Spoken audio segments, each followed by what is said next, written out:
fast enough. I wasn't fast enough. That's just for you guys then. That was good. Dang it, I wasn't fast enough. That would have been good. Would have been good. Oh well. Hey everyone! Thank you for joining us for this season's, like, the last episode of the season of Dungeons and Dragons and Wrestlers, where Thom is our DM. We're going to pick up in a few weeks with the original campaign. But tonight we get the conclusion of the awesome campaign that Thom has been running for us. I'm Sarah. This is my channel. Thank you for stopping by. I play Lena, a fighter who dual wields longswords, and her family has been captured, and we are on a rescue mission to save them. Who is next, friends? I'll go. Go! Kevin, I'm playing Zug. He is a half ogre, drunken pirate barbarian. He's a lot of fun. He's really smart now when he wants to be because he has a campaign. But it hurts. That's all I got. Alright, I'm the Poet Lord of Professional Wrestling, Nick Radford, and I am playing Curtis Walker, a former agent of the state who now fights against said state in order to help those who are less fortunate.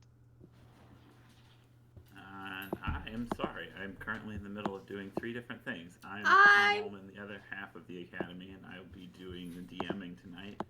I'm being distracted by dogs running around. Yay, puppies! It's a good problem to have. Yeah. Yeah. I was just getting all my windows and everything sorted, and then there was like this cacophony of noises behind me, but I think we're good now.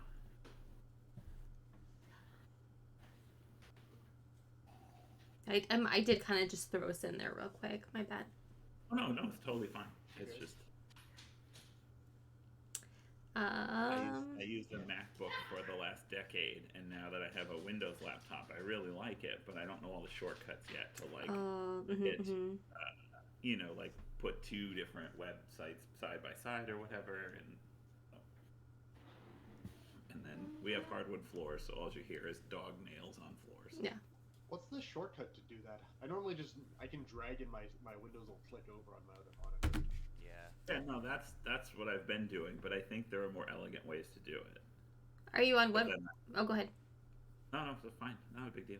I was gonna say, I like when I was doing it. You like click, you take one window and drag it to like the left or the right side, and it'll fill up half the screen, and then you take the other one, or it'll pop up and you choose whichever one, and it'll fill the left side. That's what I was doing. Yeah, Does that I'm all good. Okay. All good now. Okie dokie. Way too many tabs open because I've got this stuff and then like other personal stuff and then all the things to get the Rat King respect. I feel that when I was DMing, if I had less than I think 8 tabs open, that was a light night. Because I'm a monster.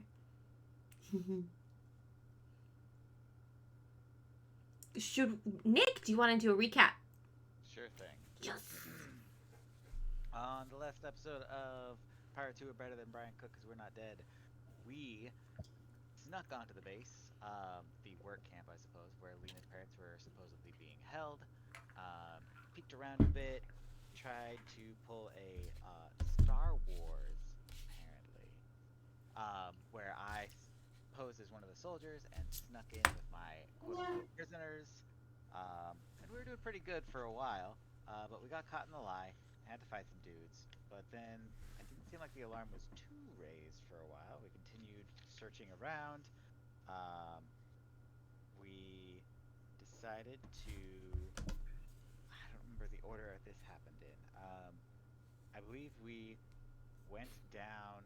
Yeah, no, we decided to light everything on fire to cause a distraction. Oh, yeah. Yep. That's after we found all the kids in the cages. Yes, we found kids Oh, in that's cages. right. No social commentary, just happened to be, the story. We lit everything on fire, and then went into the main building where we found nothing. So we decided to look around the rest of the camp, where we found an armory that had a trapdoor. We went down the trapdoor, or at least Curtis and Lena did. Zug couldn't fit. Lena and Curtis fought a mind flayer and some suits of armor, and Curtis almost died, but he didn't. And meanwhile, Zug beat the crap out of 2 hill giants, I believe. Yes. Mhm. And then we all reunited as we looked forward to the cave on the mountain where we assumed our final confrontation would take place. Yeah. Yeah. And you found Lena's sister and her mom Mm-hmm.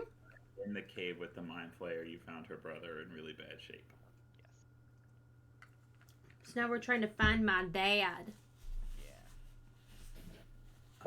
Anybody have any questions?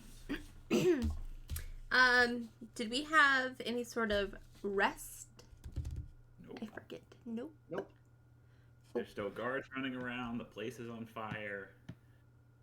You're like Lena's under the assumption that her dad's in immediate danger based on what her brother said. Yep. I mean, you're welcome to attempt to rest, but No, it's fine. I mean, unless we want to take, like, you know, a short rest. Otherwise, I'm fine. I mean, your dad's about to die. I know I don't want to take a rest. I don't mean that. I was just trying to Right be, here you know. trying to take a nap. No. Like, I can't sleep right now. I'm- I was just I trying to don't be, like, you know, sensitive to your guys' needs. Listen, if my warlock was here, he'd love a short rest. Yeah. A short rest. But Zod, I don't think a short rest is gonna matter. Do I get my rages back on a short rest or a long rest? I think it's a long rest. I'm pretty sure it's a long rest. Yeah. As somebody with a shitty dad in real life, though, I totally would be like, yeah, let's just take a nap. He can die or whatever. Who cares? Yeah, I gotta take a long rest. So, an hour, like Zud is gonna fall asleep, and you're not gonna be able to wake him up for 7 more hours. And your dad's gonna get off. Yeah, I don't want that to happen. Mm-mm. Let's go. So then we head to the cave. Yep. Fix my volume. It's low on my speakers. Okay. So yeah, based on Nick's recap, the scene is thus. The front part of the work camp is on fire because Lena set all of the fields and the crops ablaze. Yes, I did. And Curtis set the fence on fire, which Yes, he eventually did. went all the way around and burned down one of the watchtowers. There are a number of prisoners running around, a number of guards running around. There's a lot of chaos. It's starting to rain again. And essentially, the three of you are standing. I think we ended with the image from Final Fantasy VII of Cloud standing in front of the Shinra building. Yes, we did. Essentially, Zug, Lena, and Curtis are in that pose, standing outside kind of this big open cavern that leads back into the mountain, which has already not been fun for you guys because you had to fight that Dracolich, and so who knows what's lying around in there. Whatever it is, we're ready for it. We are ready for it. Well, take it away. Lena is doing the thing where she's standing and kind of just like going back and forth on her feet, like keeping herself like kind of like loose and ready and like nimble and like trying to not just sprint forward. Just like I'm good. I'm ready to go. Ready to go. Ready to go. Curtis has his shield drawn and is taking the front and is ready to proceed forward as soon as he sees his comrades are ready. Yeah, Zud is ready. Shaking my wrists out. Ripping up on his battle axe. Right at. I feel like Zug exists in a very binary state of either ready or sleep. Yes, ready, drinking, or asleep. Yeah. Oh, that's true. Yeah, no, definitely drinking. But I feel like even drinking, he's ready. Yeah, no, he's 100% ready. He's more ready when he's drinking. That's like one of those like Venn diagrams. Sleep, drinking, ready. Mm-hmm. Yeah. But the drinking is a very big circle, and the It's other the two big one. are both inside of it. Yeah. Okay. So, as you approach the entrance to the cavern, the first thing that you notice is that the opening is substantially larger than any of the ones that you've been to previously. As you kind of look around at the entrance, you see that there are signs that it has been like artificially enlarged. You can see areas where it's been cracked away, the ground and leading into the cave, and then directly inside the entrance is very like well worn. You see tracks from carts, and so obviously something big has occurred in this cavern. And so as you guys walk in, there are a few torches on the walls. But as far as you can see, in your immediate surroundings, even Zug with his night vision is just a long, straight corridor leading into the mountain. So there's just the torches when we walk in and nothing beyond that, or are there torches every so often? There are some kind of scattershot at intervals throughout. But the walls of the cavern are just rock. There's no evidence of carvings or artwork or anything like that. It just looks like a regular, very, very large cave. All right, I'll lead the way. Okay, I'm following. Right behind. Okay. So as you enter the cavern and you begin to kind of walk into it, you notice a slight but perceptible decline. So you're going slightly downhill, which leads you to believe that you're, obviously heading towards the center of the mountain as opposed to just a, little side chamber or whatever. And you walk hurriedly for, say, a good 10 minutes or so, just in this pathway. And you hear some screams in the distance, and you can still hear some of the noise from behind you at the campsite. There's still a lot of kind of chaos in the air, and you see the occasional crack in the ceiling and water dripping through, and so it's just this very kind of ominous entrance. And as you make your way down, you eventually come dead stop at a T, essentially, and you can go left or you can go right. Or if you were looking at my reflection in the mirror, you could go left. You could go right. Can we tell from which direction the screams were coming from? Give me a perception check. Okay. Ooh. 19. 16. Natural 20. Oh, this works! Yeah, you probably want to save those, but okay. You come to a stop, and you're deep enough in the cavern now that the noise from the camp behind you is kind of faded away. And it's very silent except for the occasional echoing scream. And you immediately notice that the tone and the kind of the cadence of the scream leads you to believe that it's probably a male and that they're in some sort of horrible pain. As you kind of position yourself to look to the right, you focus, you hear kind of a big kind of clamoring coming from down that end. Boots on on rock, and Curtis, you recognize the unmistakable sound of swords kind of banging against shields, and so it sounds like there's a lot of bodies down to the right. To the left is where you hear the echoing of the screaming. You don't hear any other sound coming from that direction. And as you look down that pathway, you notice the pathway to the left is more narrow than the pathway to the right, but still large enough for Zug. That's basically what you can tell from where you're at. Okay, it looks like to the right is not where we want to go. It sounds like there's soldiers that way. But your dad sounds like he's, at least I assume that's him. That could be anybody who's in pain. Yeah. But they're coming from the left. Yeah. So we probably want to head that way. Yeah, this is really weird. Oh, let's do that. You're going to head to the left? Yes. Okay. You turn to the left and you begin to head down that pathway, and it's very similar in that you still feel that you're perceptibly moving down a decline. And so you're heading deeper into the mountain, both in terms of the X plane, but also on the Y plane. Essentially, so you're going kind of diagonally into the mountain. As you're progressing, you occasionally pass little vents where steam comes out, and the temperature kind of varies a bit here and there.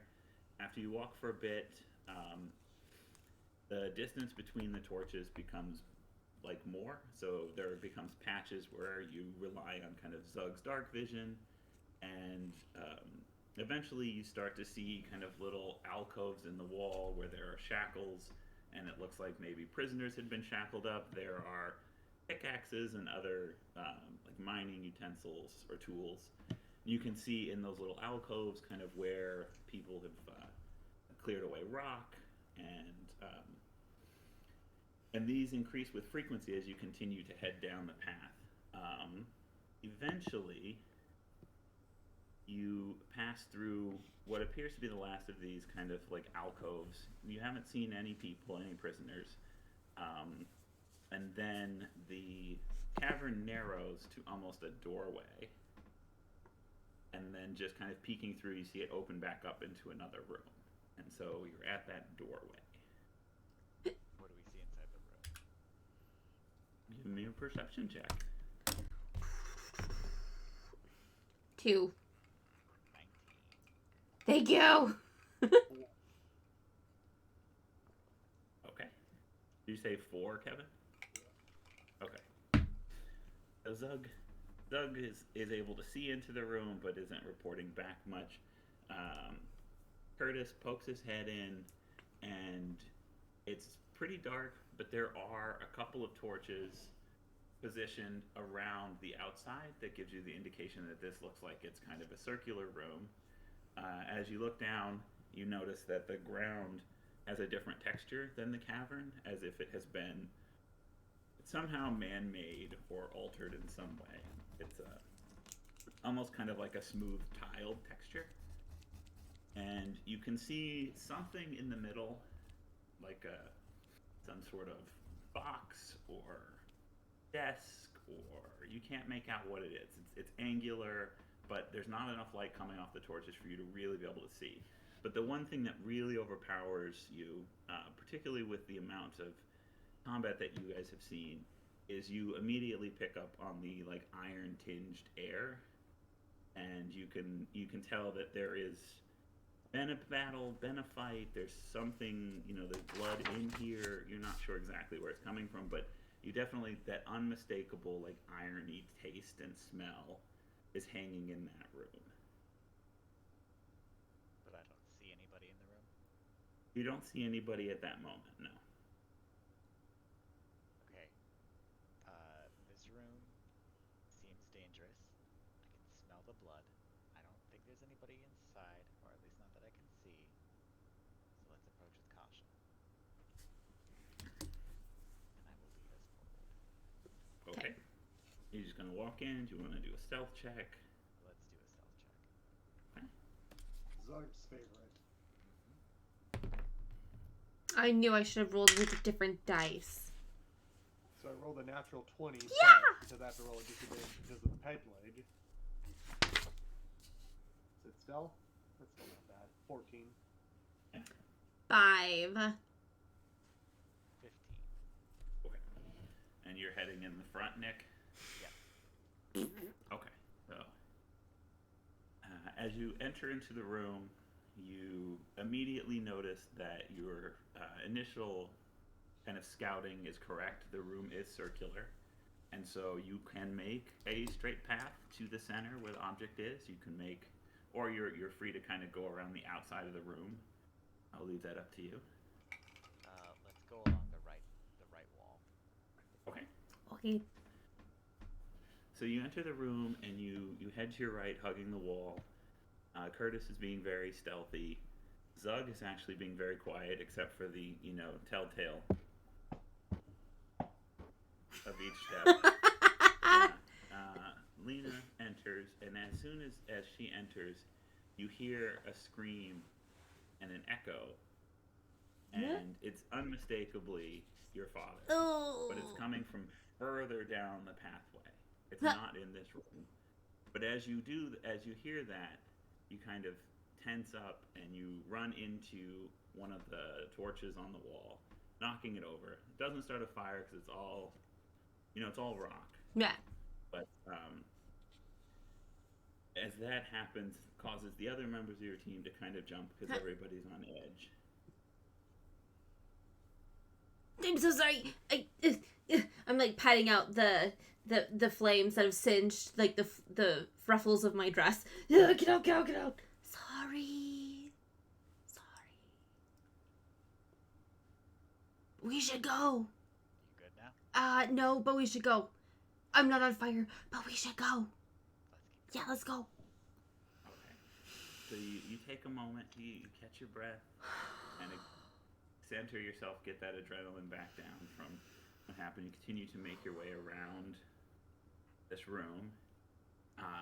As you get, say, past halfway, you see the way the light is reflecting that in the center of the room, is actually a large wooden table, and it looks as though there is a body upon the table.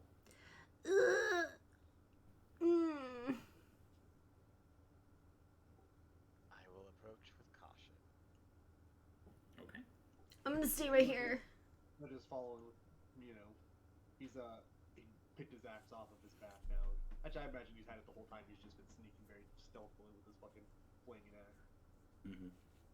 Yeah, he's quiet, but you can see him from a mile away because he's just bright red and 10 feet tall.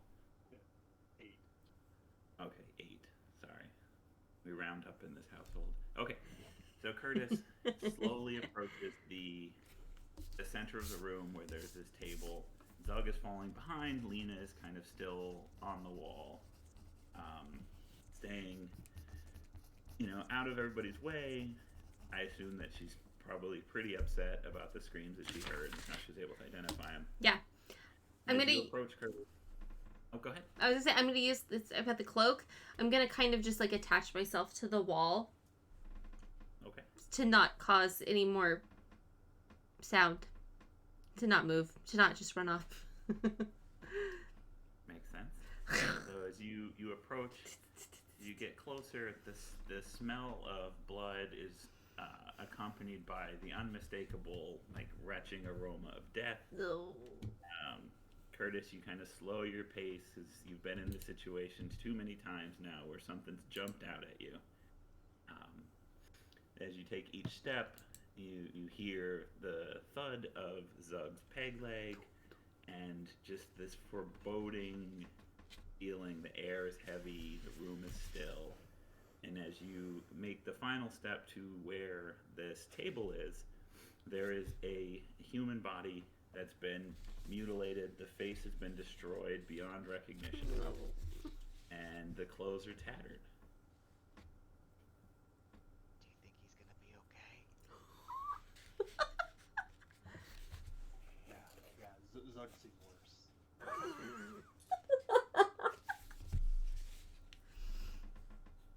I turn to Lena and I say, I hope this isn't your dad. He doesn't wear tattered clothing. It's typically really nice. That's a relief. Yeah. So he must be further down. Yeah. I don't think there's much we can do for this guy right now. Okay. Let's just keep moving. Zug is just gonna try to, poke him. Okay. Give me a strength check for poke. 9. 9. So as you poke him, Sorry, I forgot to add my advantage. I just rolled a 9, so it's actually a 16. okay. So as you give this body a poke, the amount of blood and fluids and this decaying, it slides around on the table. Ew. And you see as it moves, the hand flops open and a bright, metallic ring catches your eye, and there's a piece of paper crumpled up in the hand. Zug is going to reach over, grab the paper and the ring, and open up the paper and stare at it for a second, but he can't read. So. And give me an intelligence check.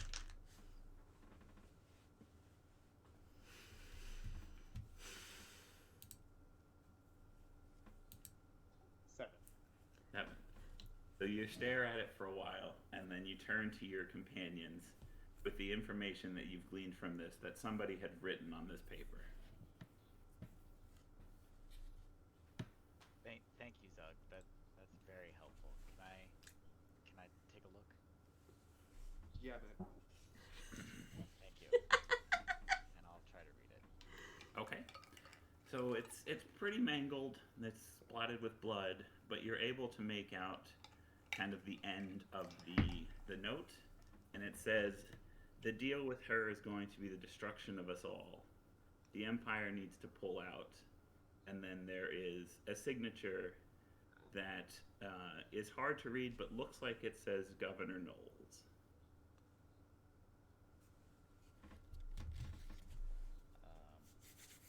I read it aloud as I'm reading it, so everyone else has heard it. Lena's just attached to the wall.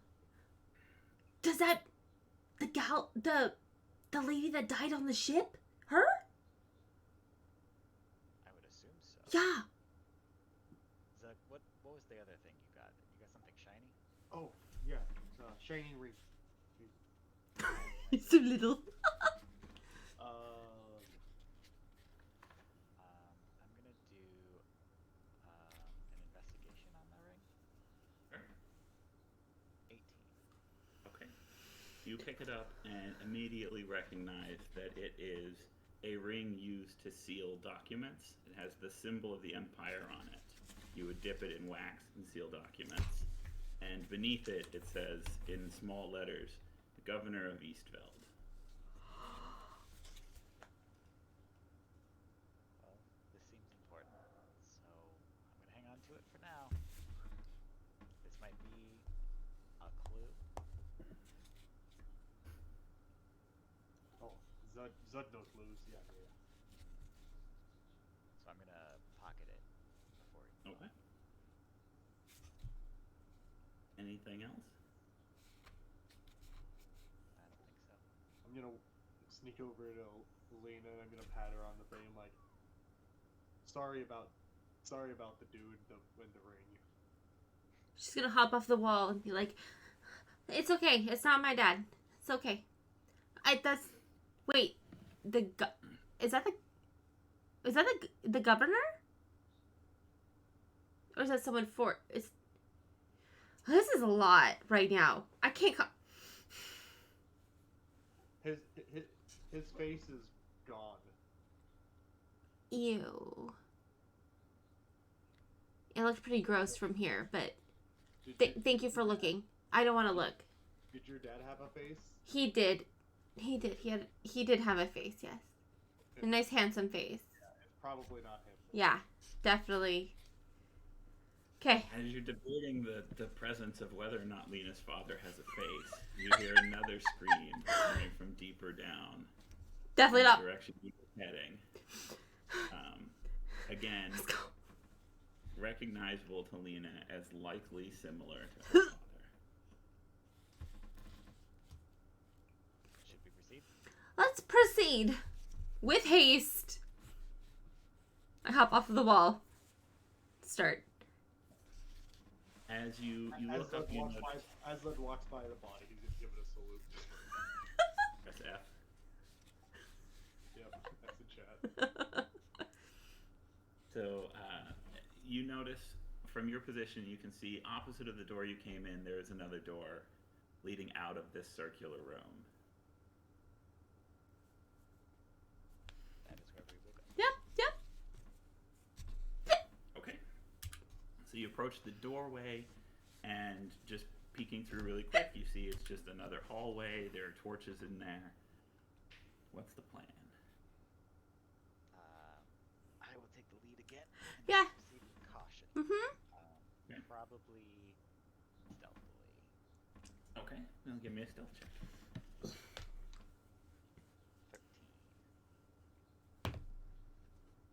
7.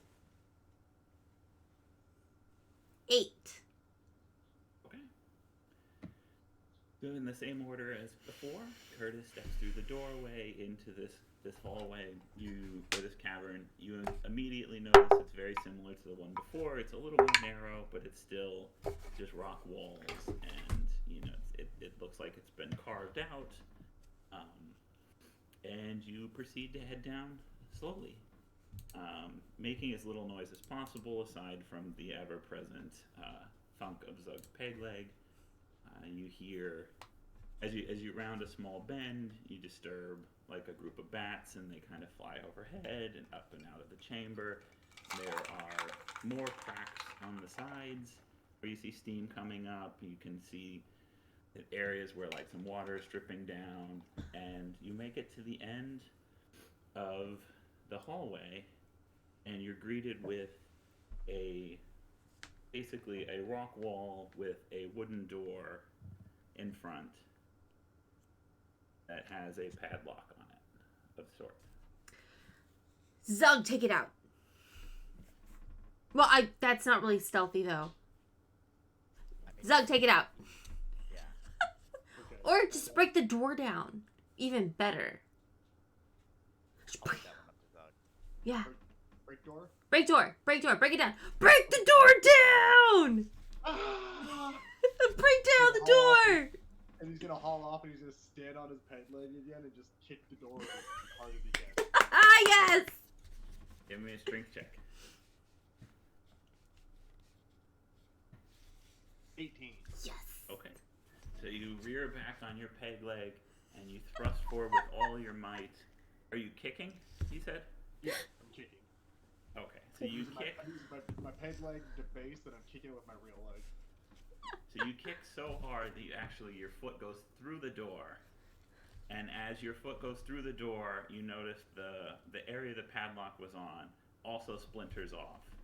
And as you pull your leg back out, you basically pull the entire door out of the frame, and it's still wrapped around your big giant half ogre leg. Yeah, I'm going to figure out how to grab the door and just rip it off my leg. Mm-hmm. Well, As the door is moving coming, to the side so that Curtis and Lena can see what's in the room as I'm maneuvering the door off my leg. Such a gentleman. Thank you, kind as sir. the door is pulled aside, and you step aside, and they kind of move into position.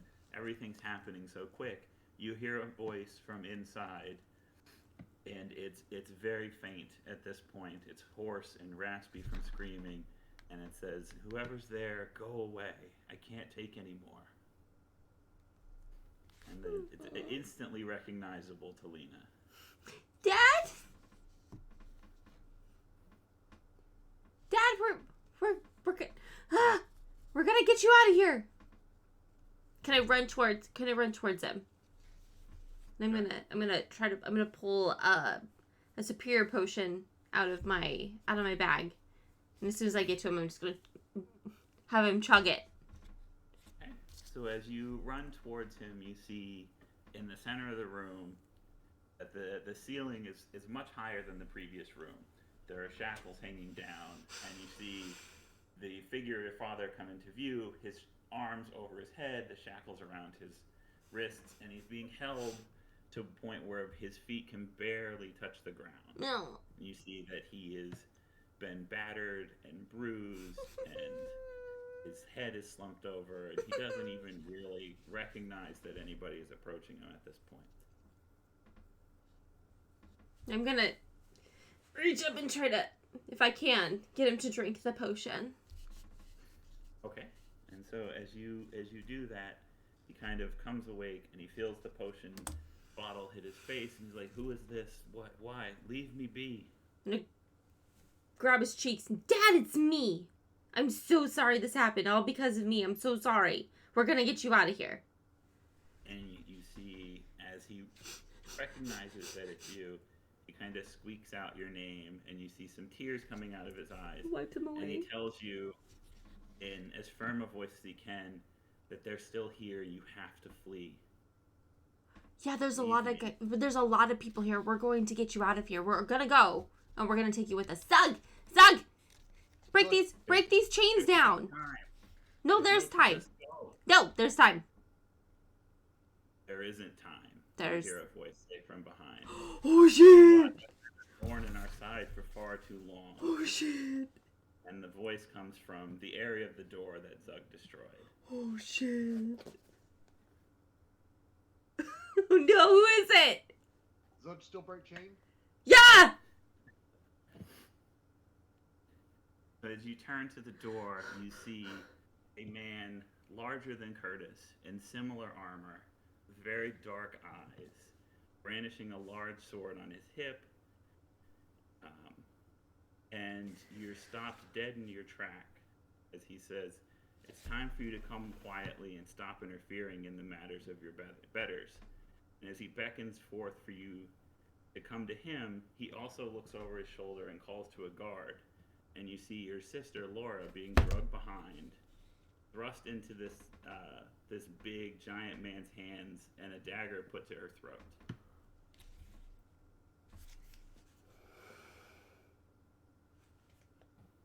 Stop. I'll do whatever you want. Just don't hurt the innocent people. I'll take whatever punishment's coming to me.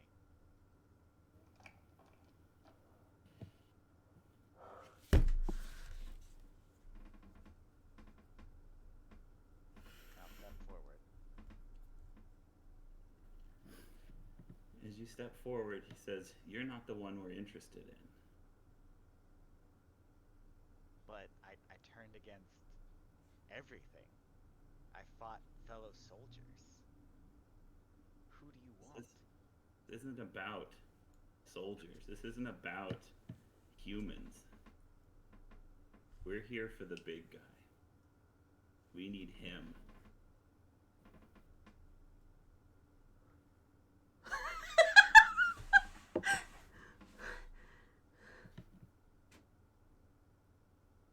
think he means you, Zug. Why Zug? We could explain it to you, but our profile indicates you won't understand. Just know that you carry something that contains more power than you could imagine. That's what she said.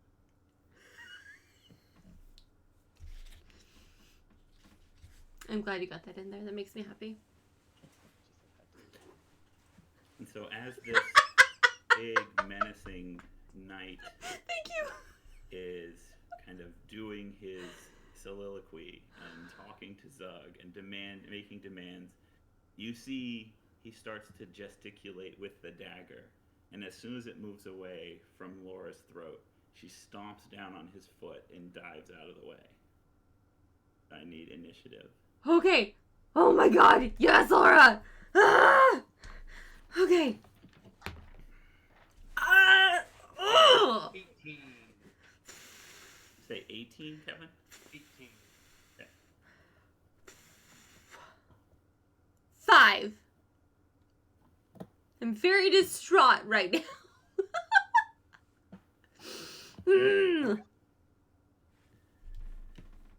Okay, so as she slams down on his foot and dives out of the way, he turns to kind of try to grab her by the hair.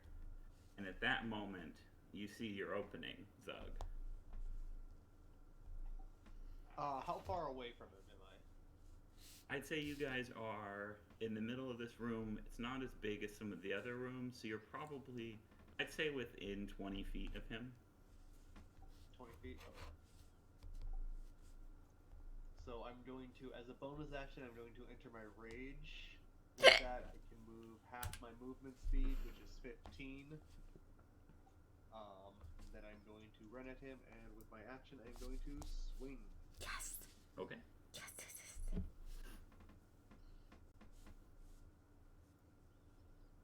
17. Does not hit. Ooh.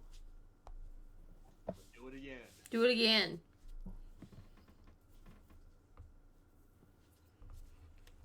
It misses as well.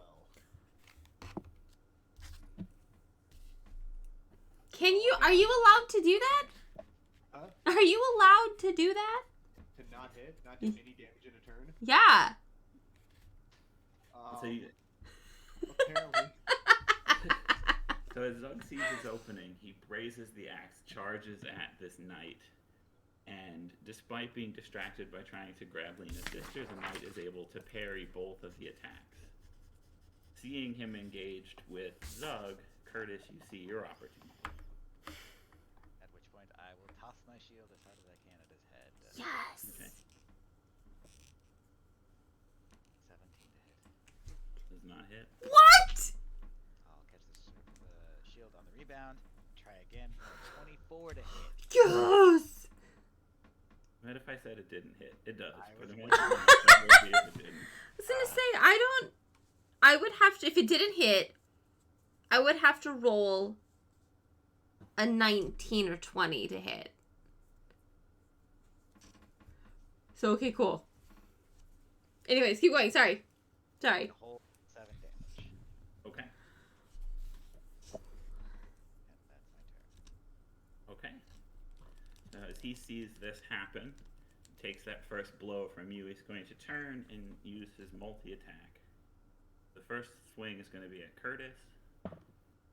But we know a 13 doesn't hit. The second swing is going to be at Zug. Is he at disadvantage now, Zug? Yeah, he's at he's at advantage. Oh, he's at advantage. Yeah, he's at advantage anytime he swings at me. Does a 19 hit? Sure does. Okay. So it's going to be... It's going to be 8 slashing damage, so have that right to 4. And then 6 points of necrotic damage. Oh. Yeah, that does not have. And Nina's turn. Okay, I'm going to run towards my sister and get myself in between my sister and this fellow and start swiping at him. Okay. Okay. I've only thrown my dice like 3 times at myself. Let's try not to do it again. Ooh, 24 to hit. Yep. Yeah. So that's going to be a 5 damage. Okay. My second attack, it's going to be a 10 to hit. And then my third in the box is, it's going to be 14 to hit. That's not hit. Okay. But since I slashed him, he loses 10 feet of speed and has disadvantage on attacks. Against you or against everybody? Everyone. Okay.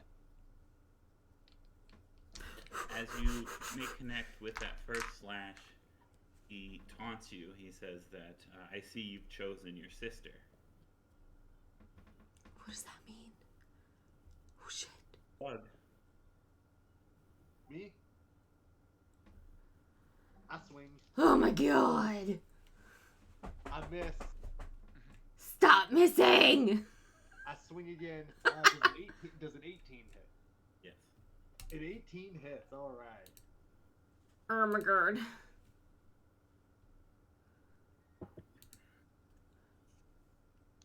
Ooh.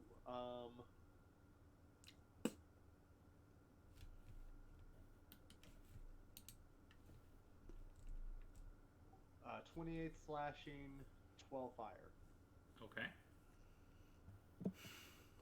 Yeah, that's all I got. That's Okay. good. As that second blow lands and does a sizable amount of damage to the knight, he takes a step back and you can hear an audible wince from him. The first time he's shown any sort of weakness since he entered the room. Nick. I'll throw my shield at him once more.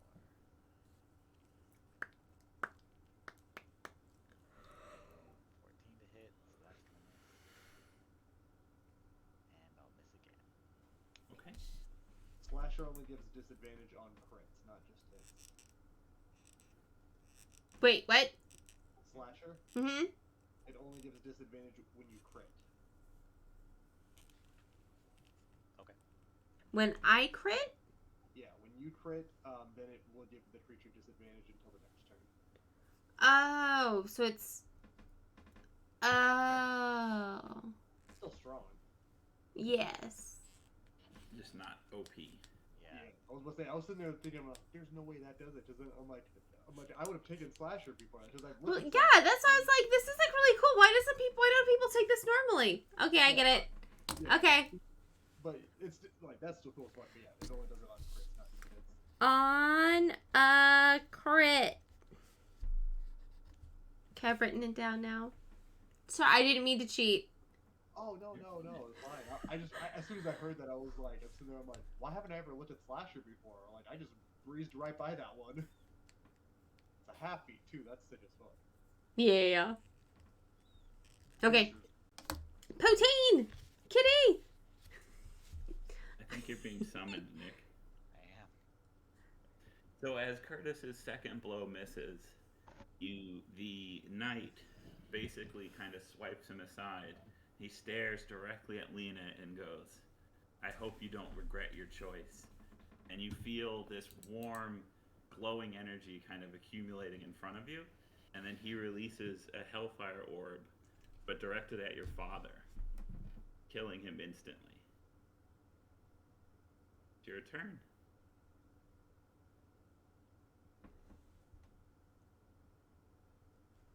Okay. I'm okay. I'm gonna look down at my sister, and I'm going to position myself between this fucker and my sister, and I'm gonna go at this guy.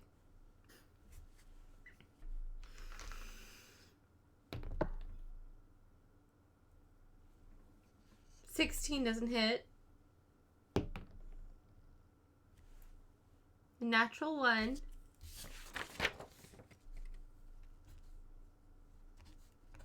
And my last one. Come on. 23 to hit. Mm-hmm. Where's okay? For 4 happy damage. Okay. Anything else? Nope, that's everything I got. I'm a little even more distraught now. That's why you're missing with your attacks. You're Oh, yeah. I'm slightly just like, very enraged, and I can't handle that. I feel like that was one of those things when Tom was like, killing him instantly. Your turn. It should have, like, faded to gray. The Snoop Dogg music should have hit. The pixelized glasses that pulled onto his face. Yeah. It's just lucky that Lena happened to be the next turn. Man, she's not seeing clearly at all right now. Nope, not at all. Goodness. Is that my turn? Goodness, he says. That's it? Oh, shit. It was just the most brutal thing ever. It's really... I fell over in laughter. I was just like, oh my goodness. Yeah. This guy's gonna die. Killed him instantly. Yeah. By the way.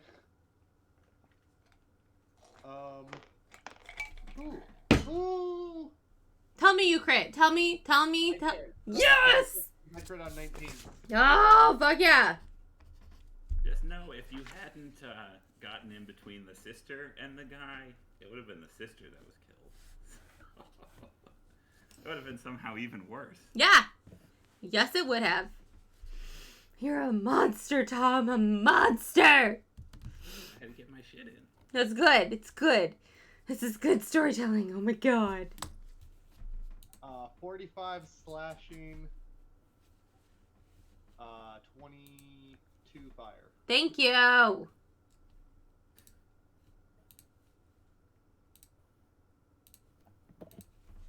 Okay. And as you hit him with that first attack, he staggers back even more, and you can tell that this being, this giant knight, is not used to having people push back against him. And he kind of lets out a wail of pain, but he's still on his feet. Cool, because I'm attacking him 2 more times. Yes! Fuck him up! I'm missing on that side. No, I don't accept that. But I can attack him with my bonus action, which also misses. Curtis. Yep, I'm gonna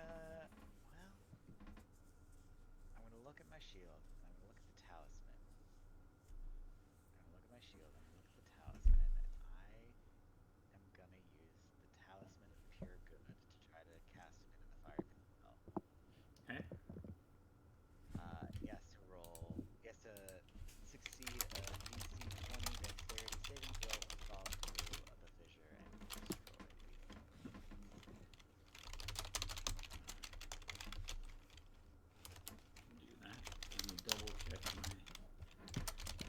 character's dex. He's like, let me double check the character's legendary resistance. Not on this character.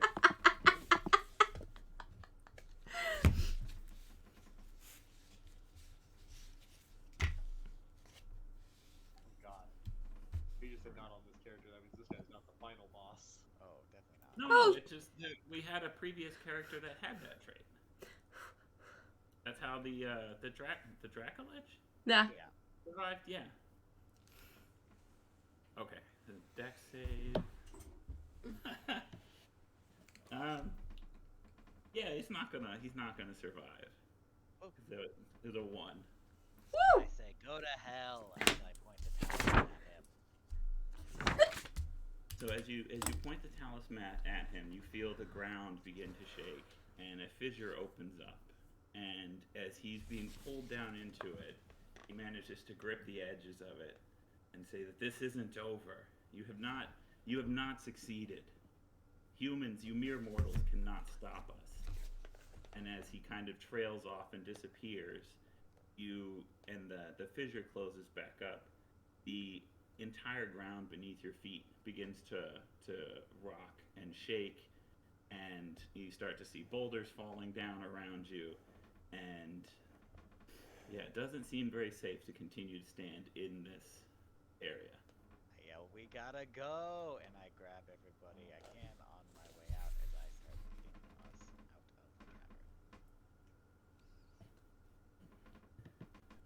And you just taking off,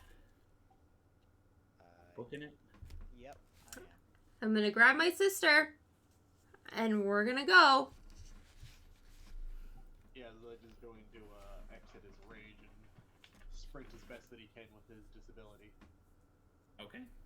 So as you make your way through the door, Lena, you take one last glance over your shoulder at kind of the smoldering remains of your father, and you guys head up the cavern, making the turn back where you saw the bats, through the door into the circular room. As you pass the area where the body was, or still is, the intensity of the shaking increases, and you almost feel as though the mountain itself is angry. And there are cracks opening up in the walls around you, there are boulders falling down, there's water pouring in from some of the cracks. You guys head around the box structure with the body on it. Sorry, I lost my train of thought. Out through the door on the opposite side into the longer cavern. As you're passing through, you notice one of the alcoves that you hadn't seen before, that there actually is a person in there, shackled up. I'll stop and point Zug. Break chains. Break chains! And Zudge is gonna swing his axe at the chains above. I assume it, like, if the hands up like that. So yeah, he's just gonna try to swing through both chains at the same time. Okay. Give me a strength check.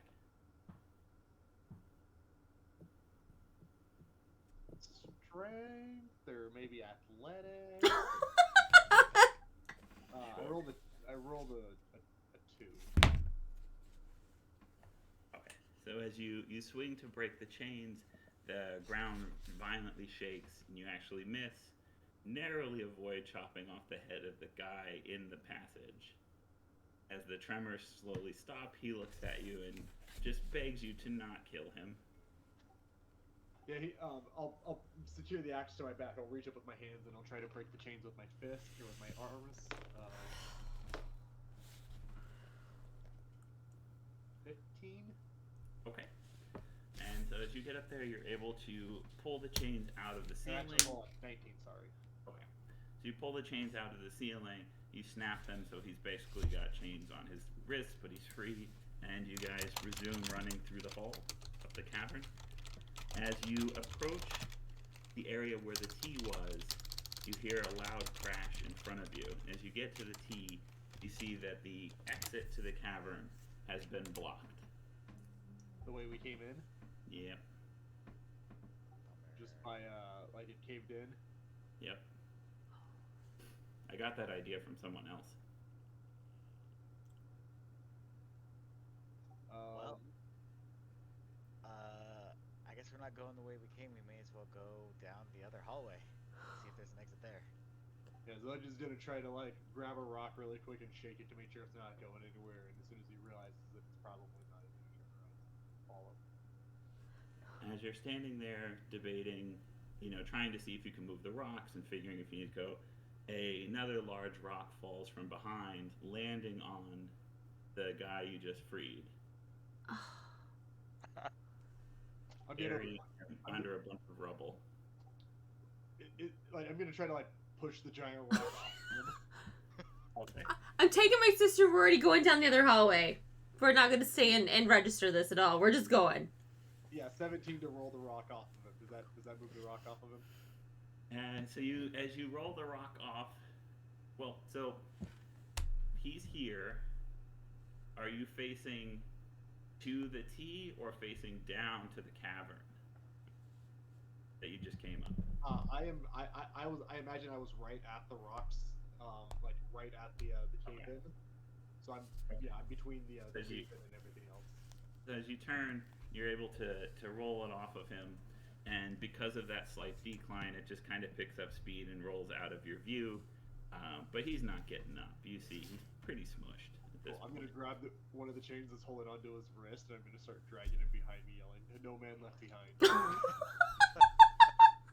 Okay, so Lena and Laura have already disappeared down the path on the other side. I yell at Zug, quit trying to get your rocks off. We gotta get out of here.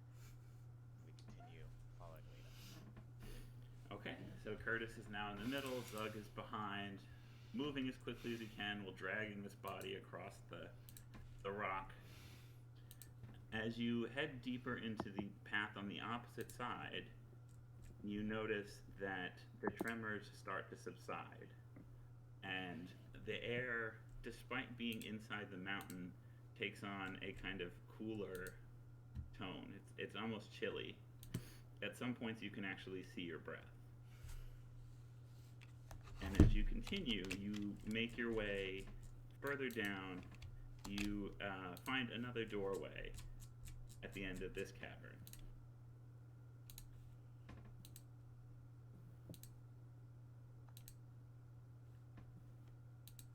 Once we all get there, once I catch up to Lena, who I assume stops. I definitely stop. Definitely stop.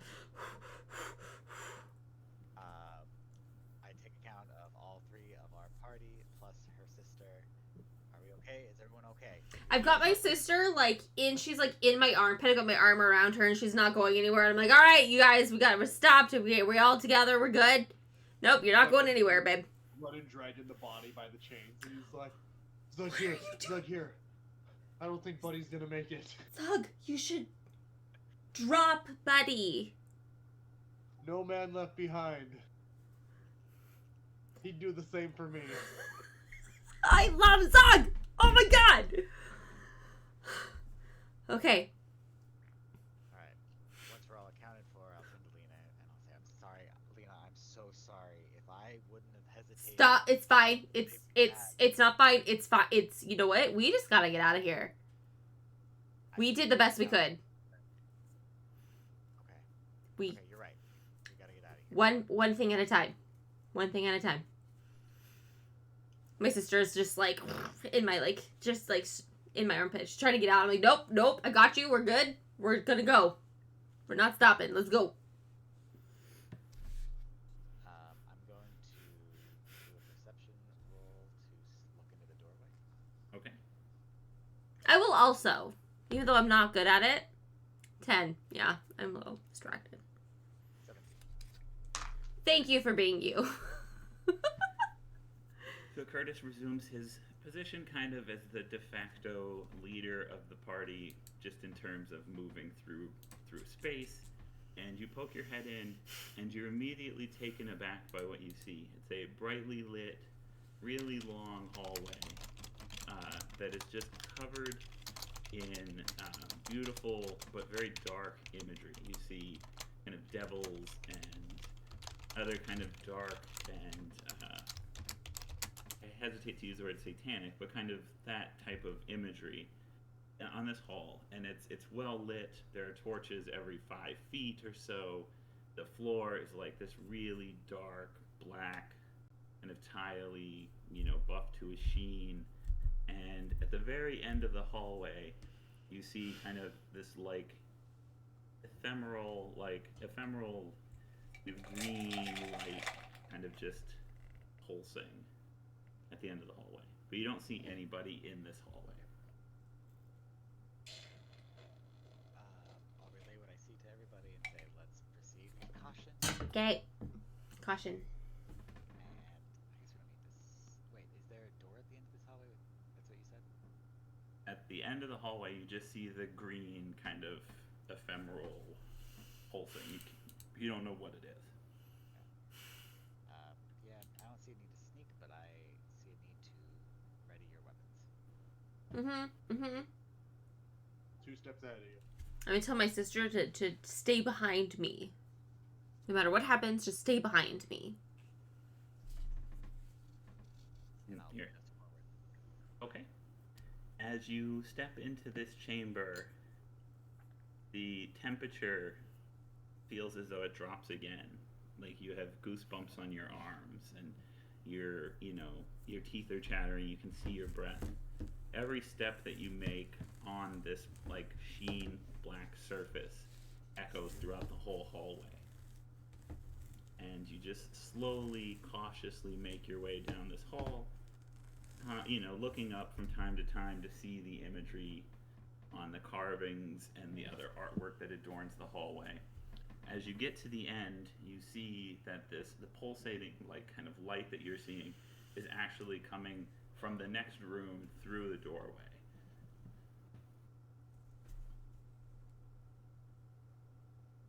I'm gonna take another perception check to see what I can see. It's a natural one. As you poke your head in, you feel your mind almost go blank. Like you're not processing what you see, you're not understanding. There's a disconnect between the world and your body, and you're unable to relay any information of what you see.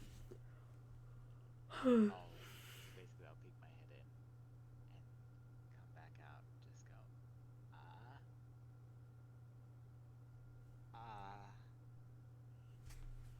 One word. One syllable? Zug is gonna peek his head in. I'm gonna peek around Zug also.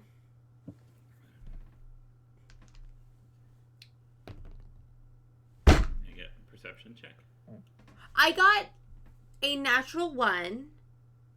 But my perception is -1. So I have a happy 0. Okay. I just can't see past Zug. Your butt's in my way. Get your butt out of my way. I got a 5. Okay. As you poke your head through the door, you experience a very similar sensation to Curtis in that you know you exist, but you're not processing anything that's around you. Okay. However, in very garbled voice in the back of your head, Zug, you hear a very similar voice to one you've heard previously that says, "Keep going. You're almost there." And as he's looking through there, Lena, you're trying to clamber over him, but he's not giving you any space to get around and see into this room. Yeah, as soon as Zug hears keep going, you're almost there. He's just gonna instantly walk forward, walk into the room, or open the door and whatever you're gonna do. Okay. So as you step through the doorway, you experience a feeling almost as if you're splashing into water. That immediate kind of change in the almost the air or the fluid that you're in. And you go from being cold to being very, very warm. And as you look, you're in a big, gigantic cavern. There's statues, there's other artwork. And in the center, you see this large, gigantic, pulsing green crystal just floating in the center. How far away from me is it? You're probably a good 150 feet. It's a big room. how long are the hall, or is the corridor across? The whole room is kind of a circle, and I'd say it's like 150 feet from the edge to the center, no matter where you are. Like the radius is 150 feet. Okay, yeah. So I'm just gonna slowly start like walking towards the crystal, almost just mesmerized. Mm-hmm. As Zug goes in, I will try to stop him, and seeing that I can't, I will follow him. Okay. I'm following also, because I can't see. I don't know what's going on. I'm going too. As Lena and Laura enter the room, you feel the same sensation of like a change washing over you. It's suddenly very warm. Curtis, your armor is very hot. You're dripping with sweat. The room is just it's overbearing in terms of like it's oppressively warm. And then you see the same crystal floating. There's green like light swirling around it. Sometimes it goes into the crystal. As you approach, you see Zug kind of mindlessly trudging down the hill towards the closest point to the crystal. And as you see his trajectory, you notice that in front of the crystal there are 6 hooded creatures. You can't tell what they are. They're all kneeling, and it looks as though they're praying towards this crystal.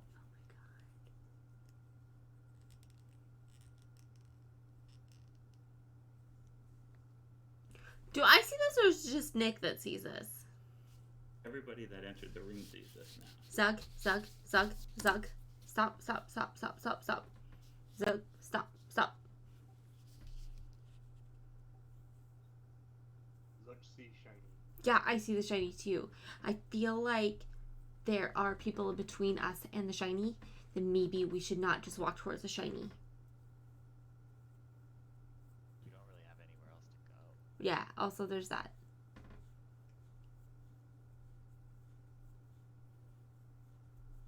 Okay, then Zug go to shiny. No, it's just... He's just gonna start walking forward. No, stop. I mean, Lena, we can't go back. Well, no, but like... Doesn't this feel a little ominous to anybody, though? Right? Right? Oh, absolutely. Yeah, so we shouldn't just walk towards it. We have no other place to go. The path is blocked behind us. We have to keep going forward. I just... Ready your weapons. Yeah, yes, that's just what I'm saying. Like, I just hate everyone that's not us right now, and I don't think that we should go towards the thing that they're praying to. I understand. I completely understand. But we've gotten this far. We can't stop now. Yeah, where are we gonna go then? Through them if we have to. I'll get us out of here. We will all get out of here. Oh yeah, Zug is still dragging Buddy. I'm sorry. So he's just walking down this hallway dragging this crushed corpse. Curtis, I believe you when you say that. I'm sorry. We can all work together. We can do this. We can do this. I'll follow your lead. I grab my sister's hand. We've got this. Let's go. And I start marching forward. As you take your first step forward, you feel before you even see it, you feel the crystal kind of vibrate, and it lets out these bright green bolts of lightning, and you see each of them strike the 6 hooded creatures, who all immediately die. And as they keel over from the lightning, you see this green, kind of the same misty substance come out of each of these creatures and start to swirl around the crystal. And at this moment, Zug lets out a scream in pain, and he's got a burning sensation from his calf where the tattoo is. And you notice that it's the same bright green color as the crystal. Wait, what tattoo? The one on Zug's calf. Yeah. Okay. The one tattoo. The one that all the magical creatures have. Right. Got you. Oh, shit. And as the mist swirling around kind of gets absorbed into the crystal, Zug is able to get his body kind of under control. The pain goes away in his calf, and you look down, and the 4 of you and Buddy are the only people remaining in this cavern.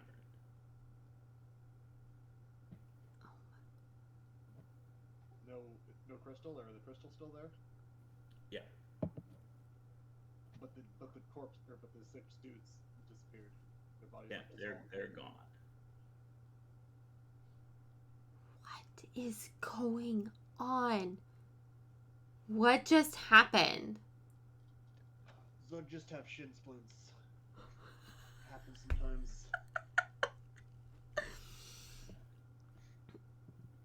It looked a little bit more than shin splints, buddy. Yeah, Zug never had shin splints before. Okay.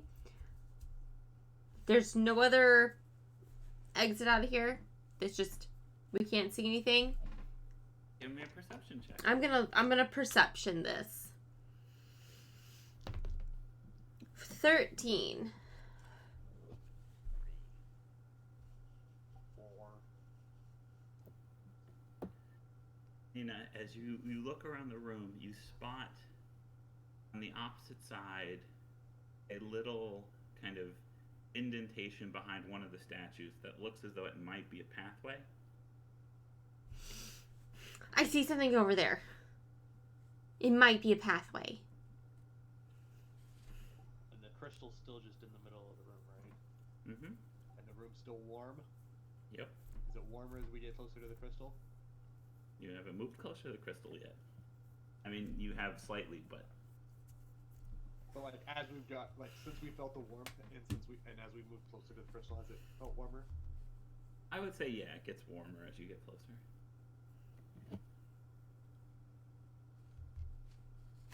Well, I think we should follow Lena. We should go. Zug, come on.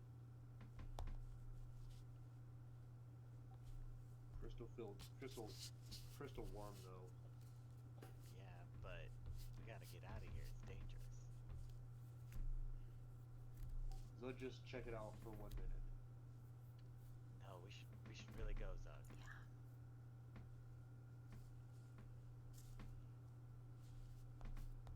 Zug check out. And Zug's gonna walk closer to the crystal. Zug, stop.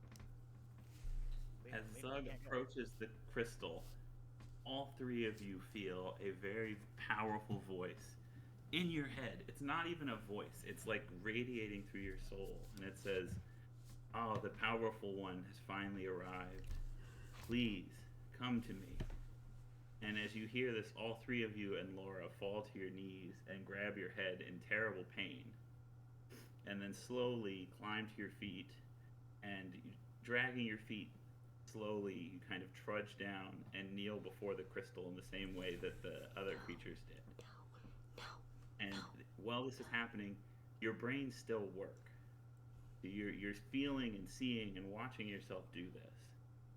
And as you kneel before the crystal, you feel the same green bolts of lightning that came out of the crystal strike each of you.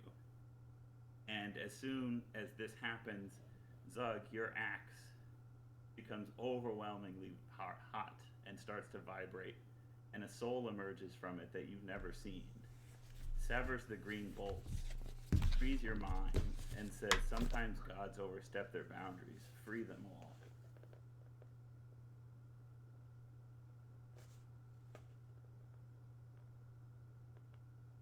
To me or to In your head. free them? How free? And as you kind of recover and you start to say these things, the soul that appeared kind of disappears into nothingness.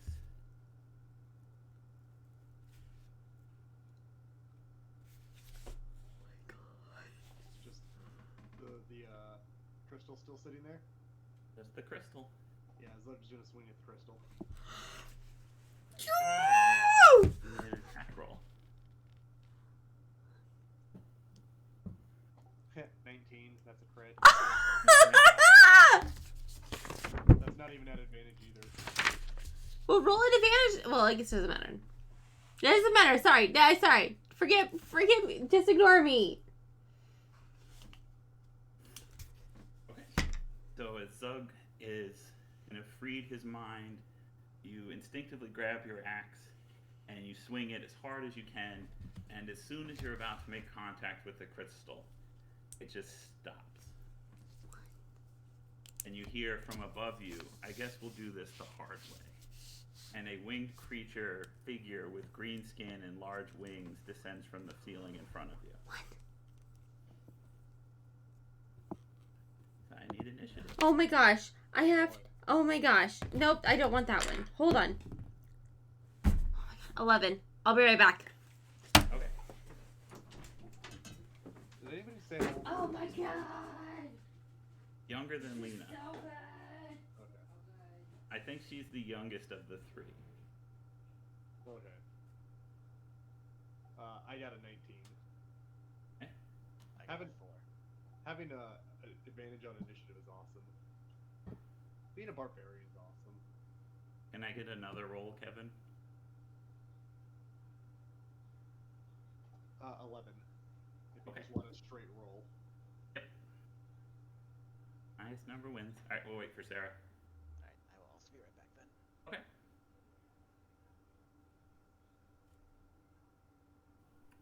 Are you feeling better, Kevin? A little bit. I went to the gym today. I still did cardio, and then I just sat in the sauna for like 20 minutes. I felt really good after I went out of there. Like it just cleared everything out. Yeah. And like I sweat a lot anyway, so like I feel like I just sweat out a bunch of the stuff. But like I can already feel the congestion coming back. That sucks. Hopefully it won't be too much longer. My throat isn't sore anymore though, and like beforehand I felt like my lymph nodes swollen up, and that's fine now. So it's just congestion and a little bit of sinus pressure up there.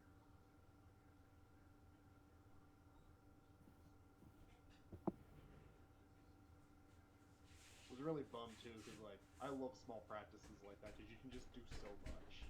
Yeah. And like, what are you gonna do? I went just in case. I was like, man, like if I'm like if just like the sinus pressure and like my congestion goes away before 6 o'clock, like I'm practicing. Yeah.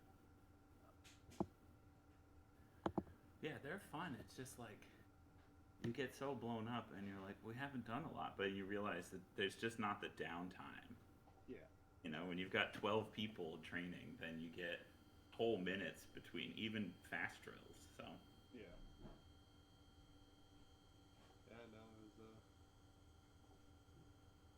was fun though. Still just fun to hang out and do the thing. yeah. Yeah, I took the whole day off from stuff because I'm feeling really beat up lately. So I did. I am so sorry. Thank you for your patience. Oh my god. Done stuff, and I'm gonna go get in the hot tub. We're done. Whew. Everybody good? Yo, I'm so good. Okay. Okay. So, okay, roll initiative. So this creature, this humanoid being, swoops down from the ceiling and lands in front of you. As I said, it said, we'll do this the hard way. And it draws a great sword, and it looks at the three of you and says, the big one we need alive, the other two are expendable. And it raises the great sword, and using its multi-attack, it swings at Curtis. What does it look like? Like how big is it? The creature? Yeah. It is a planetar.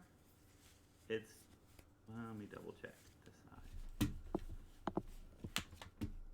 I'll just look it up. Yeah, I'm doing it now.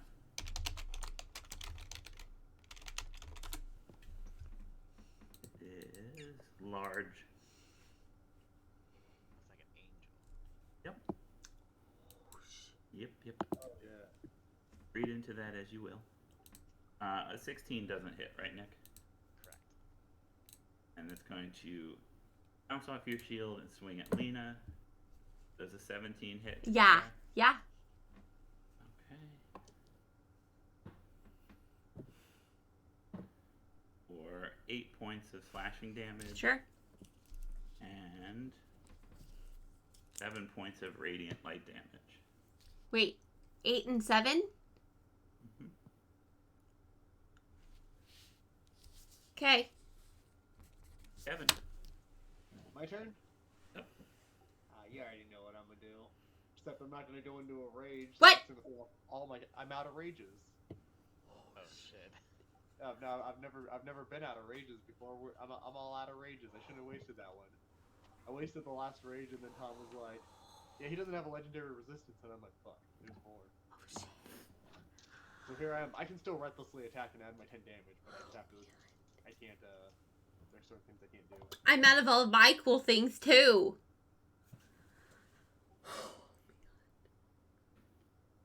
Well, maybe this will just be the end. Like I do less fire. No. Too. No. It's fine. My dad doesn't always have to rage. No, I just mean like maybe it's not the end of the chapter. It's just the end of the book. No. Does an 18 hit? Yes. Sick. Ah. One of these.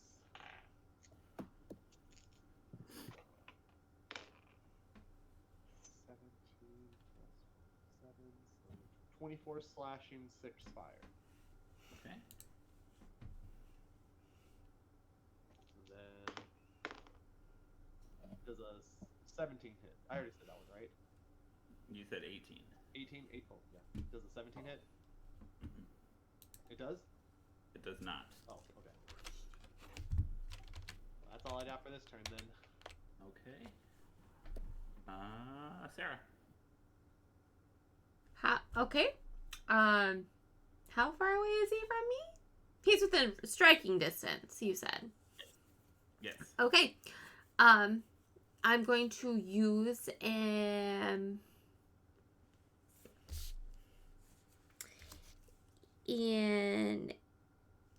action to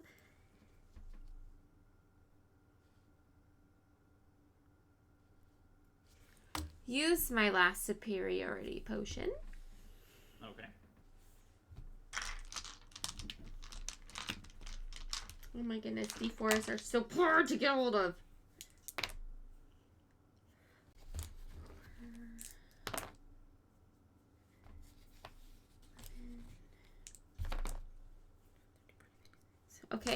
Okay. I've got health now. Okay. And then I'm going to attack because I can attack again, right, Kevin? Right? I can do that, right? No. No. You used, well, you might, let me check on the extra attack, but I don't, because you use your action to attack, or because you use your action to drink a potion, I don't think you can. Tom, can I use my bonus action to do that healing thing with my hit dice? Yeah, I think that was what we always said. Like that was the rule in the last game too. Okay. Right? Okay. So, Yeah. well, I guess I'll wait until see what Kevin says. I'm pretty sure in order to do it, I'm having a hard time finding it. No, it's okay. I'm just gonna heal. I'm gonna heal up. I'm gonna use my action and my bonus action to just heal up.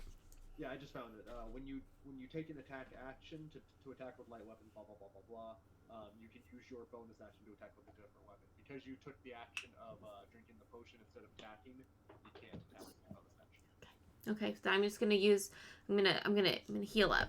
The healing surges. Yeah. Okay. I'm feeling pretty ganky right now. Okay. I'm good. Okay. Nick. Yeah, I'm gonna throw my shields. Okay.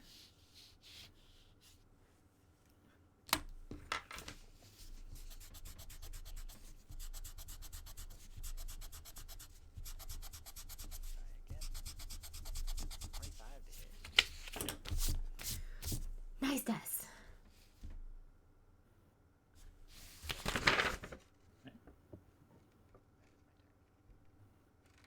Alright. So having taken that blow from you, Nick, the Plantair is going to turn his great sword on you for his first attack. For an 18 hits, right? Okay.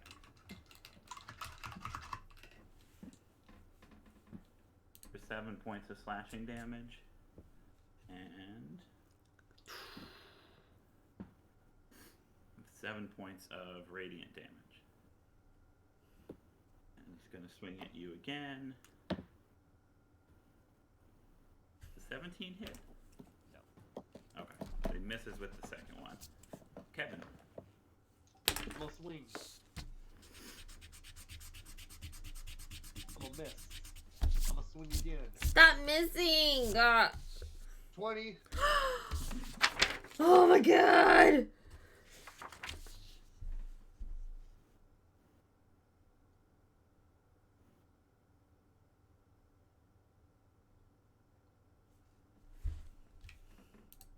$39 slashing. Okay.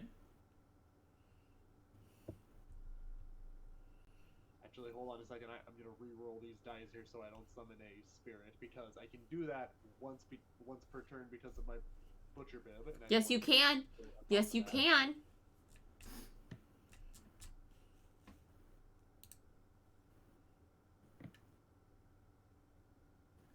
I got better damage too. Awesome. 41 slashing, 2 fire. Nice. Okay. And yeah, that's all for that turn. Okay. Sarah. I'm going to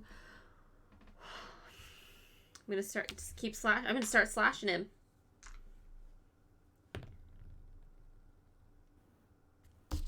$18 to hit. Yep. And 11 damage.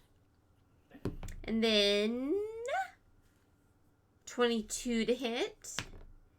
And 6 damage. And 14 to hit. Does not. Okay. Okay. Nick. Yep, rolling the shield once more. Oh my god. Dirty 20. Heck yeah. And 12 damage. And then I'll throw it again. Oh, and miss. Okay. Anything else? That is my turn. Okay. So the Planetaire, after taking all that damage from Zug, turns to him and says, I may not be able to kill you, but I can hurt you.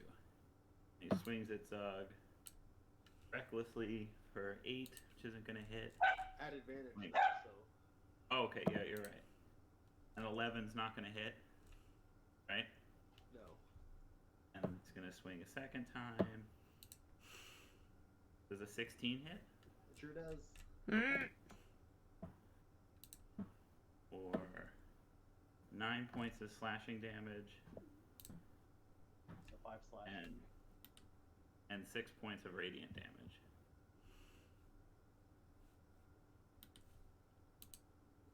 And it's your turn. Mine? Yep. I'll swing again. Double 14s. Does a 19 hit? 19? Yes.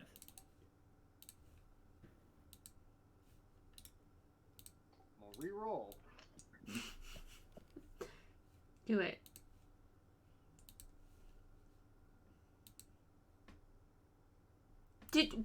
What is that? Is that a 1? Did you rolled a 1 and then you got another 1? And then I re-rolled and got another. Here's the thing: I'm doing more damage though. I maxed out my damage dice on my axe. Nice. I rolled like a 7 and a 2 for my slashing, and then a 1 on the fire.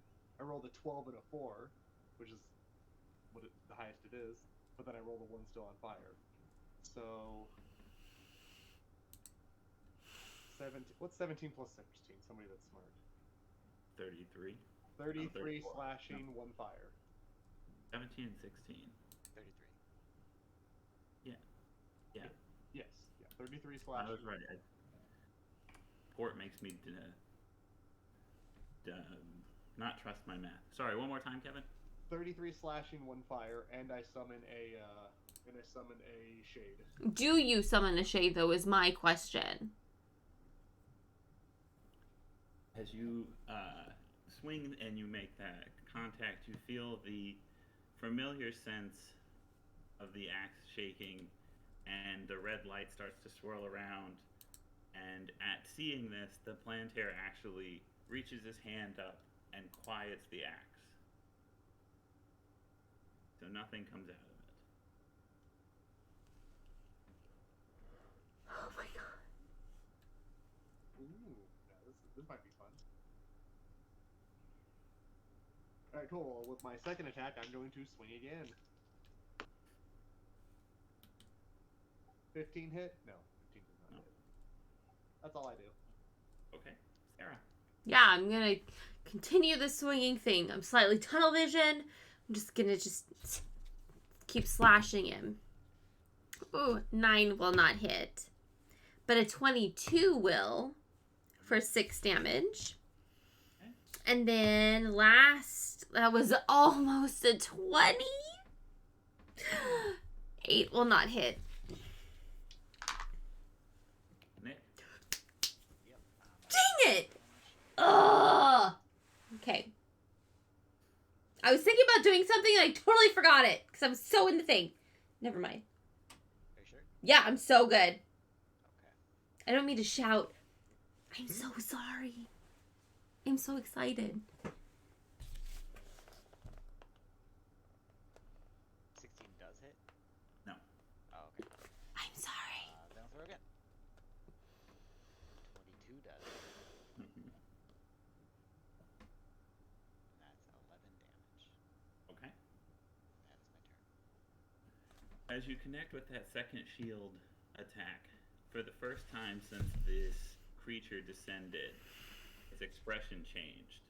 Like the smallest, like most imperceptible of changes. But you can tell that it's wincing, that it felt that blow, and the amount of damage that you've inflicted on it is causing it pain. But it rises up and it turns towards Curtis. It swings. 11's not going to hit. 22 will. Yep. For 9 points of slashing damage. And just 3 of radiant damage. And we're back to Zug. I'm gonna swing. 19's gonna hit. Mm-hmm. I'm gonna roll again because I can. Do it. I would have summoned a shade too, but probably not. We'll see. Ooh, much better damage too. 17 plus 14. 31 plus Yep. 2 points of fire damage. Okay. And I'm gonna swing again. That's gonna hit. That's gonna be a 22 to hit. Mm-hmm.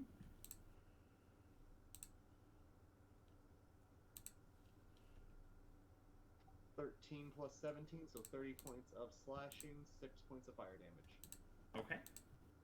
As you make contact with that final blow of the axe, it bounces off and sends you flying back about 5 feet.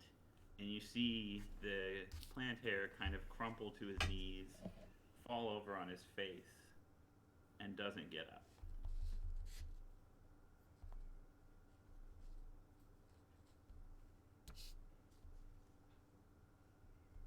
Does like the axe change in appearance? Does it still everything look the same? It just like Everything forces looks the knocking same. you back. Yep. I'm gonna approach the planter and just kind of like look at it, poke his body. No response.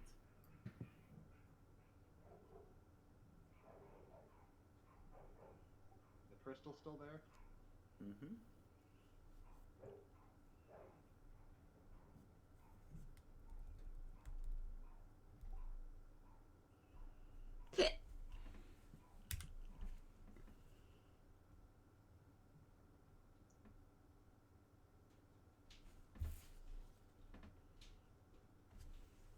I'm just sitting there. I got my swords out. I'm guarding my sister, breathing heavy, just looking around, not trusting anything right now. I don't trust this at all.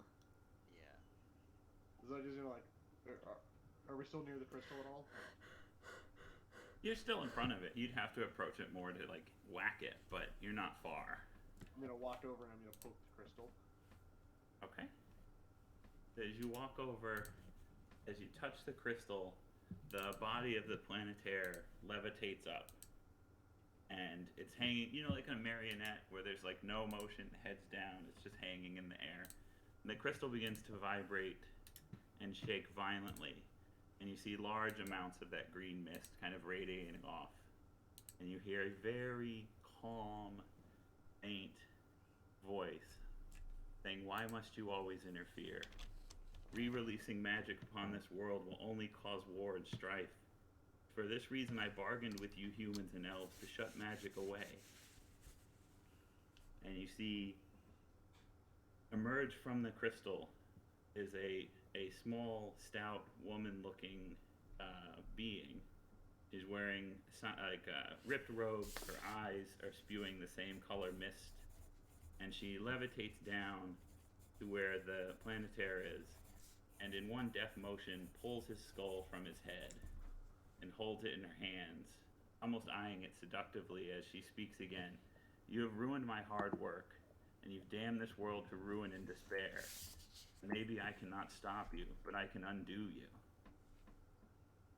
So, I need initiative again. Dang. Jeez, Tom!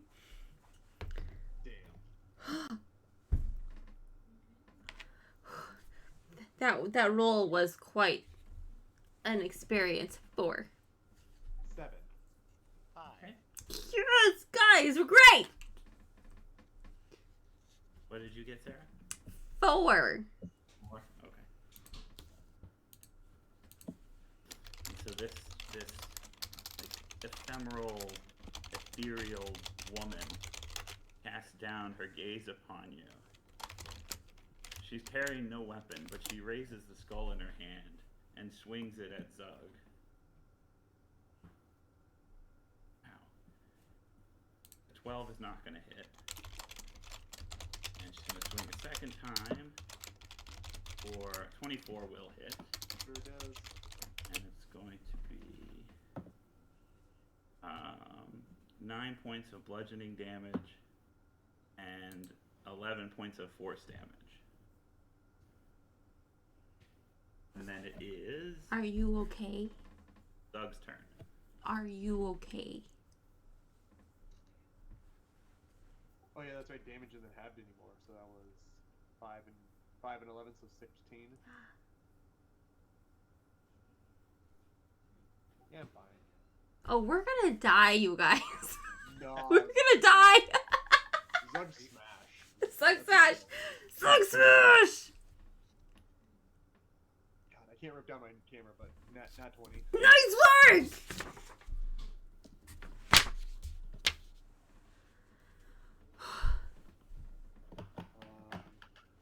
11 plus 30. 11 plus 33, so 44 slashing, 2 fire. Okay. I'm gonna swing again. Okay. Does a 16 hit? Yes. Ooh.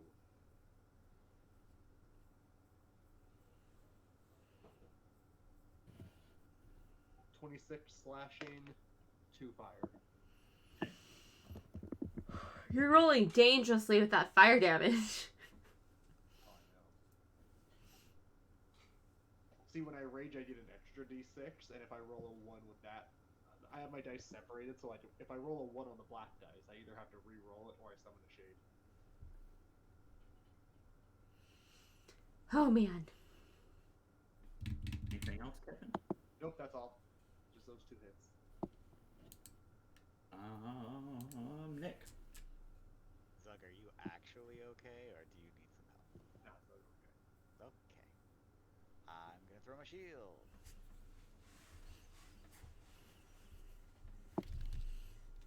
dirty 20 to hit. What? What was that? I'm sorry? A dirty 20 to hit? Yes. Sorry, I was reading something. I was listening. And 8 damage. Okay. That extra attack I get, is that considered a bonus action? Or do I get that plus a bonus action? I believe since you're level 5 and paladins get extra attack at level 5, so when you attack, you get to attack twice. So that's a bonus action. It's part of your attack action. That's what I thought. I just wanted to be sure. Yeah, you still have a bonus action. 18 to hit on my second attack. That hits. And 12 damage. And then for my bonus action, I'm going to use Second Wind. And heal up 12 points. Nice. And that's my turn. Sarah. Yeah.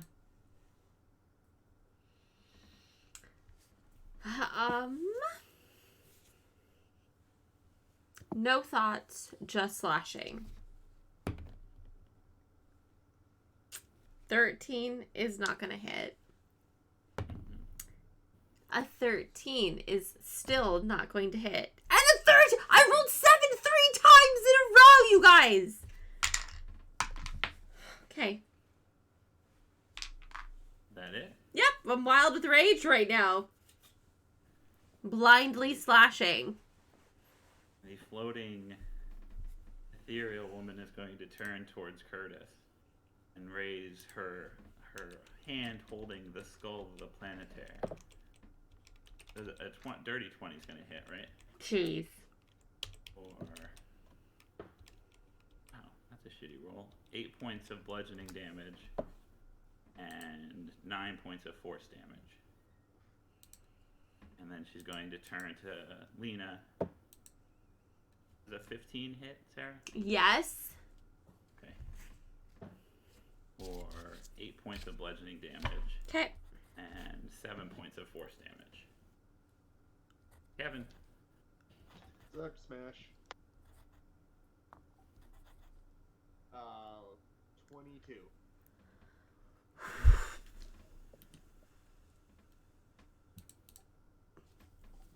Uh, 26 slashing, 4 fire. Okay. Zerg smash again. Okay. You know what I forgot to do last round? Because I crit, I could use my bonus action to attack again. But it's fine. Yeah, I miss. Okay. Nick. Yep, I'm gonna throw my shield.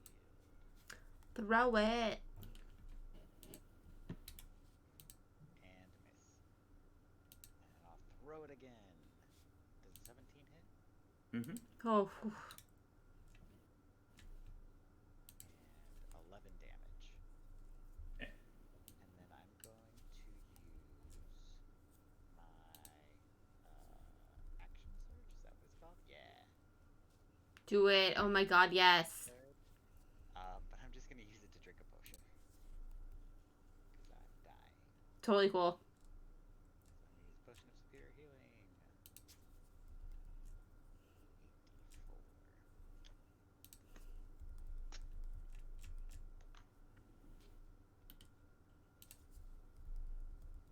Why can't I just roll this on here? Because that would be easy. And convenient. User friendly.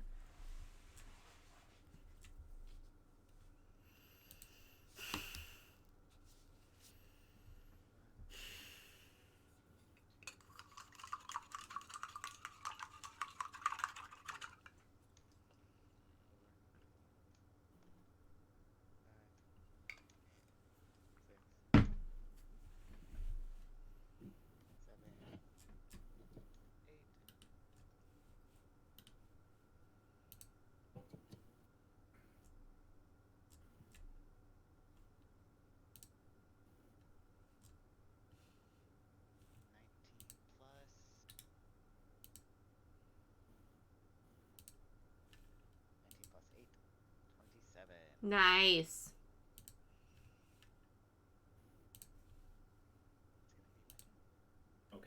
Sarah.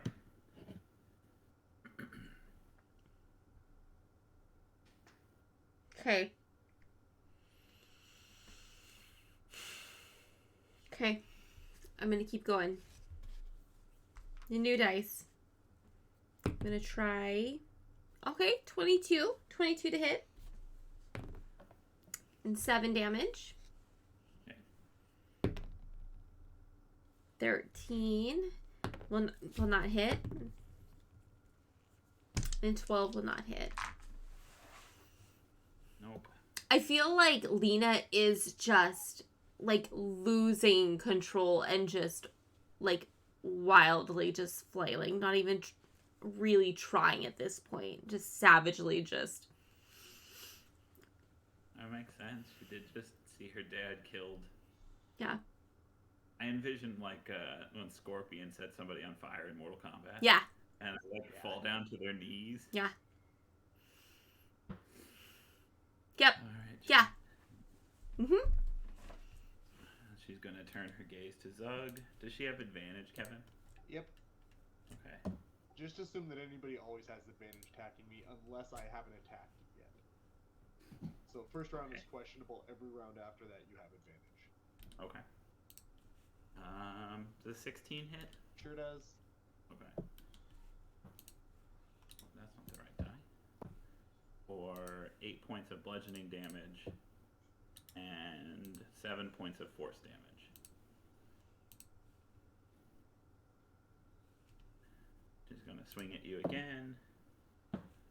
We know a 9's not gonna hit. Zug's turn. Zug swing. 17 hit? Yes. Sick.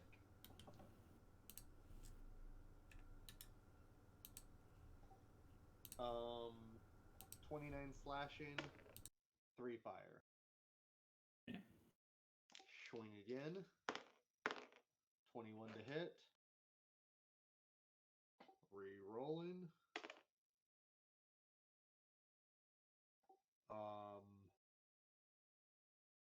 25 slashing, 3 fire.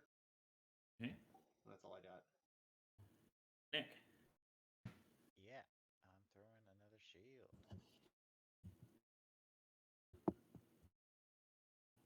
30, 20 to hit. And 12 damage. Okay. I'll throw it again and miss. And that is my turn. Sarah. Okay.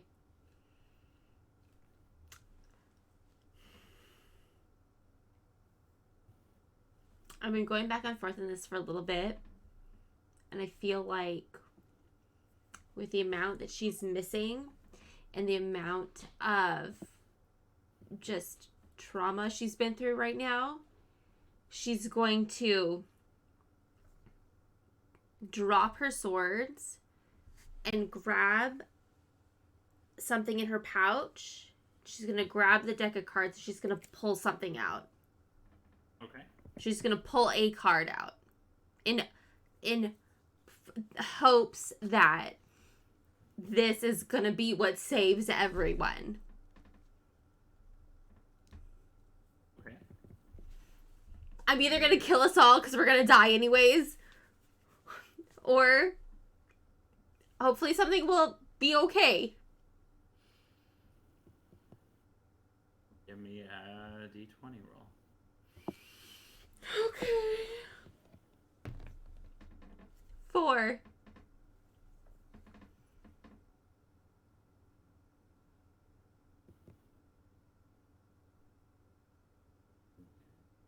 Did I just destroy the world? Did I just kill everyone? You said 4? 4, yeah.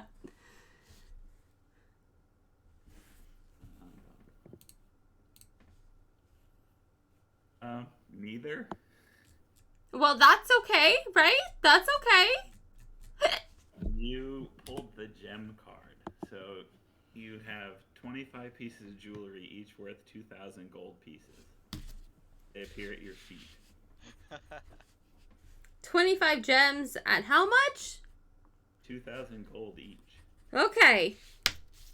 Great. Cool. Cool.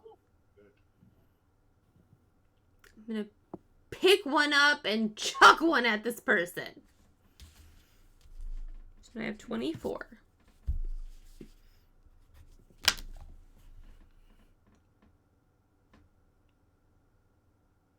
Well, I didn't kill us, you guys.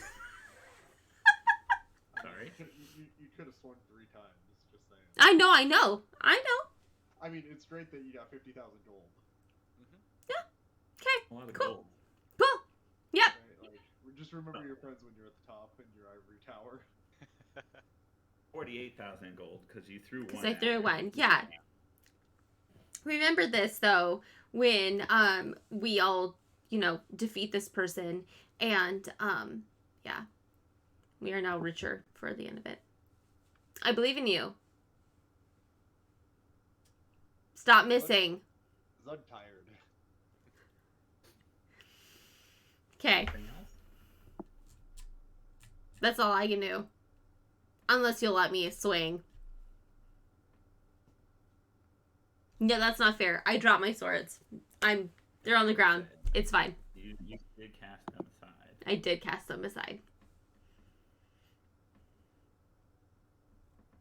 So I'm good. 1 second.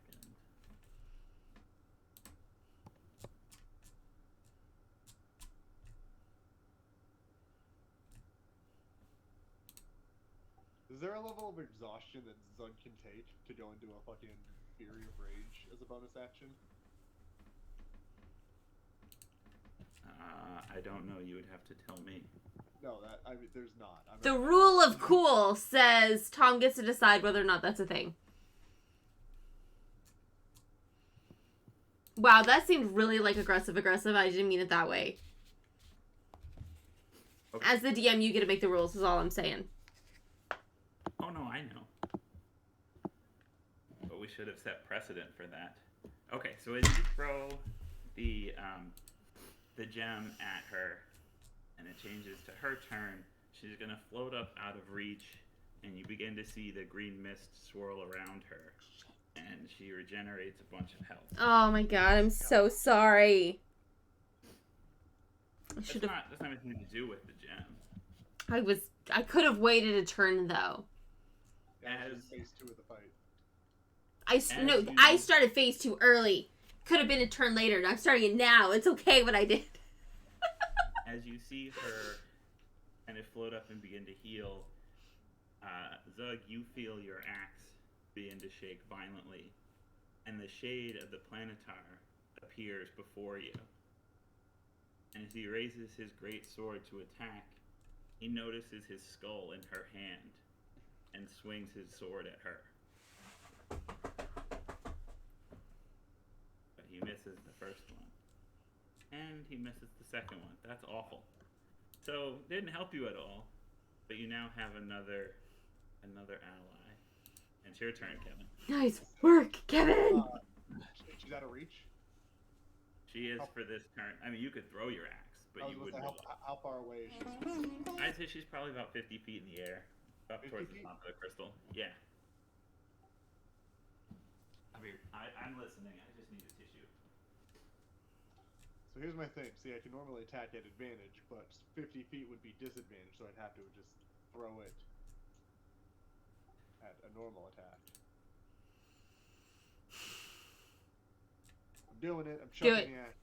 You're doing it. You're doing it. You're doing it. Wow. Ooh. Yeah, that's gonna hit for like 21. Okay.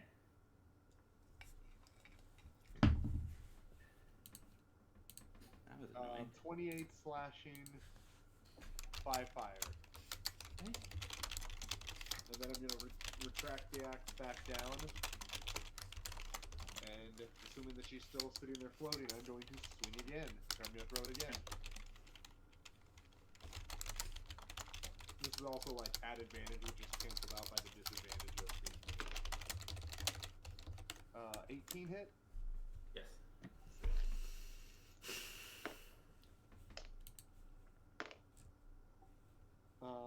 26 23 slashing, 6 fire. Okay. That's all I got. Anything else? Nope, that's all I got. Nick. Come on, Nick. How far away is she? 50. She's like 50 feet. Oh, I can still throw my shield at her, I think. So Would it be at range or?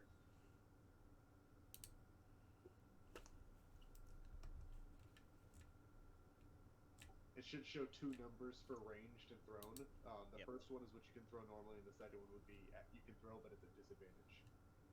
Oh dang. Okay. Then never mind. I cannot hit her.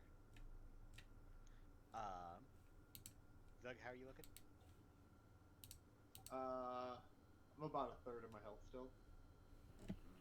That's a good enough reason for me to come lay hands on. It is. I'm not taking half damage anymore because I'm out of rages. I will come and touch you so I can cure your wounds. And heal 8 points of damage. Nice.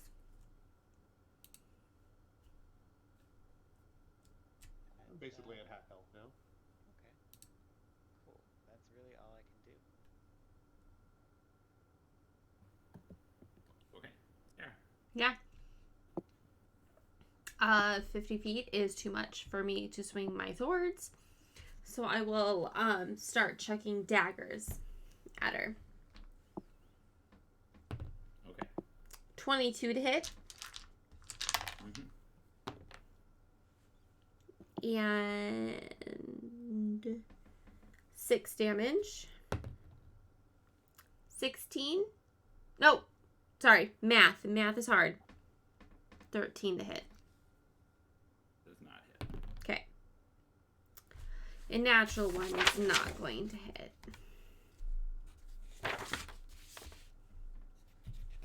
That's what I got. Okay.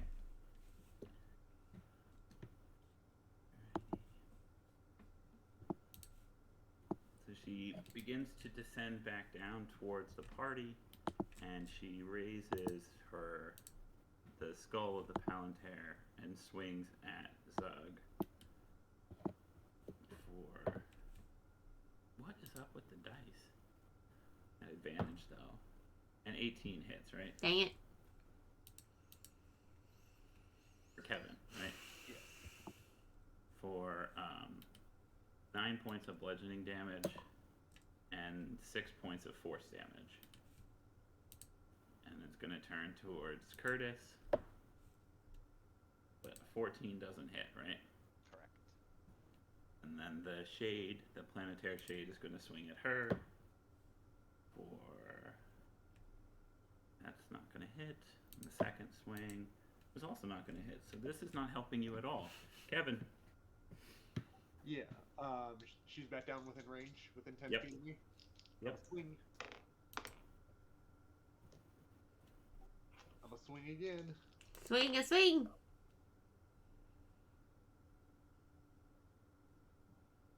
I'm done. Okay. Nick.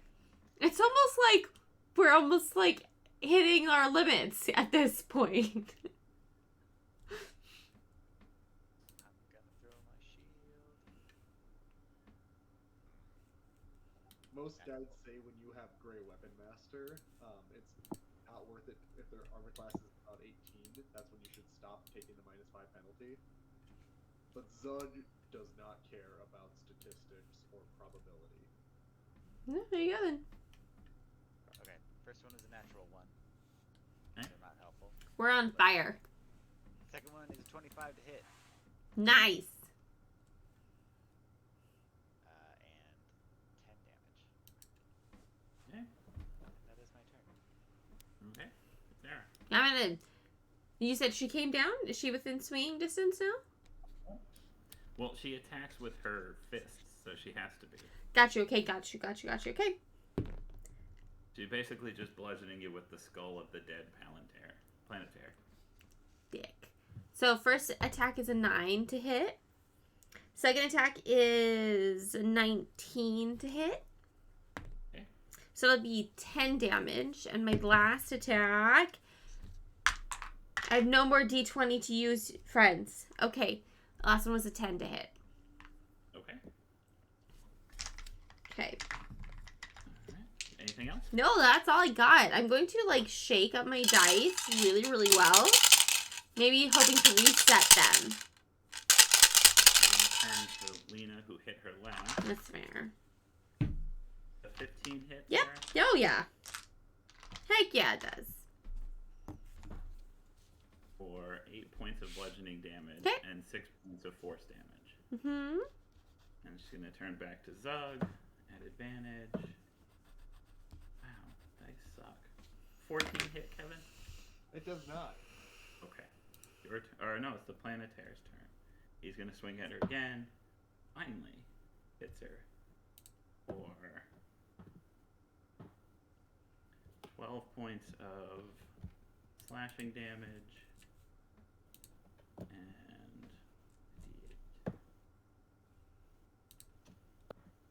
5 points of radiant damage. Now it's your turn, Kevin. Yay.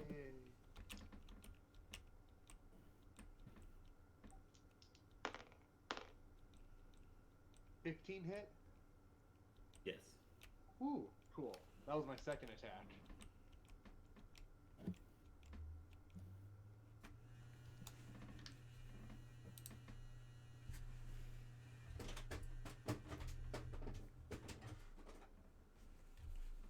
So I didn't roll a 1, but I was like, it's my second attack.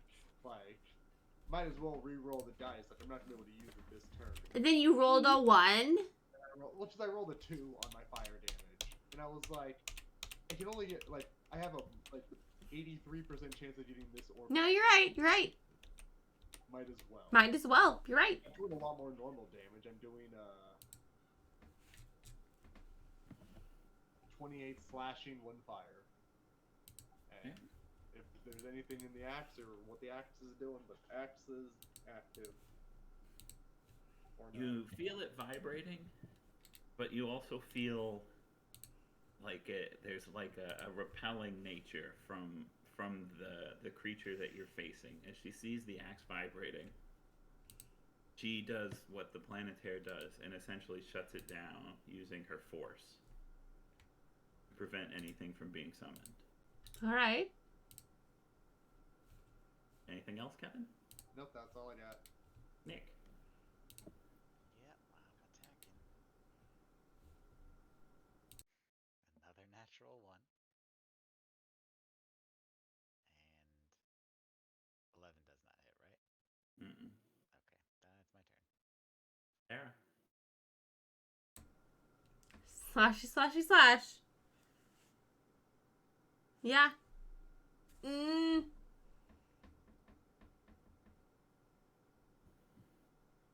Okay. Slashy, slashy, slash.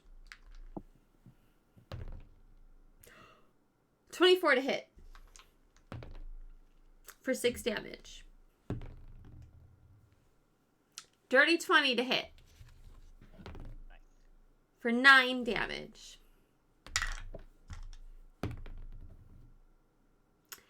And an 8 to hit. Does not hit, obviously.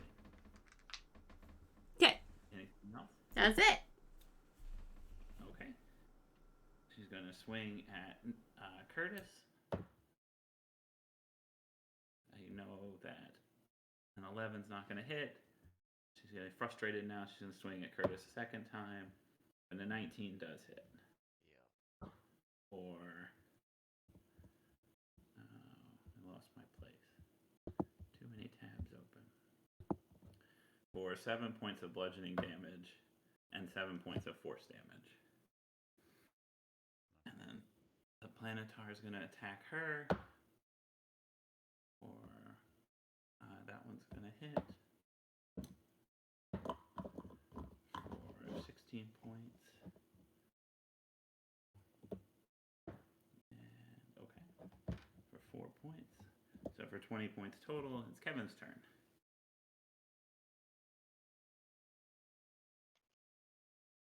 Nope on the first one. Nope on the second one. Stop noping. I rolled a 2 and a 1 that the second one. Ugh. The first one, I guess I should ask, was a 14 hit? No. Yeah, then the first one didn't hit. Nick. Me already. I'm attacking. And I'm gonna miss. And it's 18 hit. Yep. 11 damage. Okay. That's all for me. Sarah. Yep. Slash, slash, slash. It's not gonna roll like ass. Oh my god. Okay, that one's gonna roll like ass. 10 to hit. Dirty 20 to hit. Okay. 7 damage. Nope. In the box. 8 to hit. 18 to hit. Yes. Okay. 11 damage. Okay. That's all I got. Okay. As you hit her twice, she's gonna turn and swing at you. Rawr. 14 doesn't hit, right? That's my AC. Oh, it does hit. Okay. For 12 points of bludgeoning damage and 7 points of force damage. I'm out.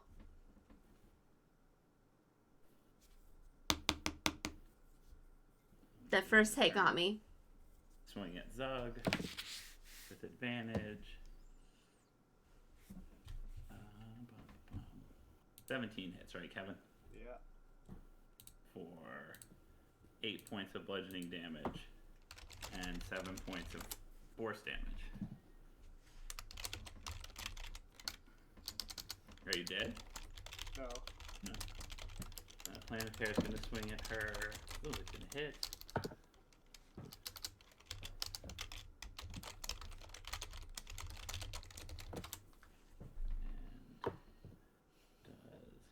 Damage, and it's Kevin's turn. Zug is looking really worse for wear at this point, though. Swinging recklessly, and I'm going to assume a 19 hits. Mm-hmm. A dirty 19, right? Not a crit. Yeah. Re-rolling. Okay, cool. 24 slashing, 5 fire. Okay. And then swing again. 15 hit? Yes.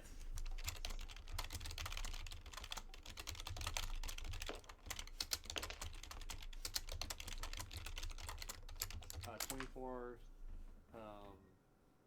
slashing, 3 fire. Okay. Anything else? That's all I got. Nick. Would it be an action for me to give Zug a potion? Or is that a bonus action?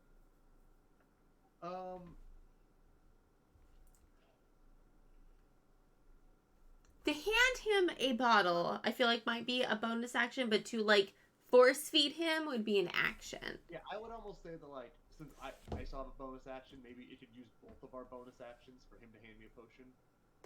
Sure. I'll allow it. Yeah, I'll take that. I'll give you a potion of greater healing. How many D whatever? 4d4 plus 4. A superiority or a normal one? Greater. Oh, okay. Yeah. And then I'll use my movement to go over to Sarah's body. And can I heal her while she is not stable yet? If What do you mean? Like, how do you mean heal? Well, she's down, right? So how, like, what would you She's resuscitate? unconscious. She's not dead. She's unconscious. mm-hmm. Yeah. So I could cure wounds on her. That would make me stable so I don't have to roll any death saving throws. I would be at like 1 HP. So I could technically keep fighting. I think that's how that works.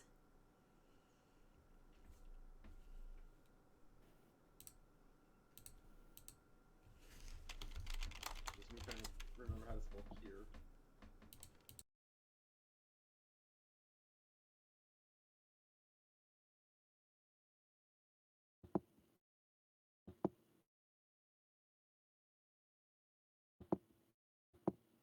Yeah, I'm pretty sure it would just like, but that'd be a waste of a spell slot. I mean, it's not a waste of a spell slot because it brings it back, but I think it only stabilizes her to 1 HP. Mm-hmm. Right, but then I could at least give her a potion on the next turn. It would all and like hate some shit. It would almost be worth it to see if she makes her saving throws, and like if not, come in beforehand if she's starting to roll real bad on them, but then be able to cast it on her and get way more out of it. That's true. HP. Yeah. So, okay, Sarah, I'll see if you stabilize. In the meantime, I will attack. Okay. So like this should be the turn that you crit. That's true. Well, so far it is not. 21 to hit. Mm-hmm. And 12 damage. Okay. That's my turn. Okay. She's going to turn to you, Nick. And in a fury, she's going to swing at you with that skull. Oh dear. That's not going to work. Ow. Natural 1 and then a 12. Neither of those are going to hit. And the planetary is going to swing at her. That's not going to hit. That's not going to hit. That was completely worthless. Kevin. I'm gonna drink the potion. Okay. Roll for 16 points of damage. That's all I got. That's really solid, though. Yeah. Okay. Nick. Yep. I'm attacking. Wait, did Sarah get a chance to try to stabilize? Oh, I forgot. Sorry. Oh, it's my... Okay. Your last turn. Okay.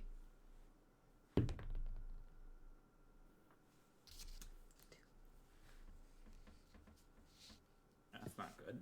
Okay. Not good. Okay. Nick. Alright, let's just hope you don't roll a 1 on your next Mm-hmm. I'll attack again.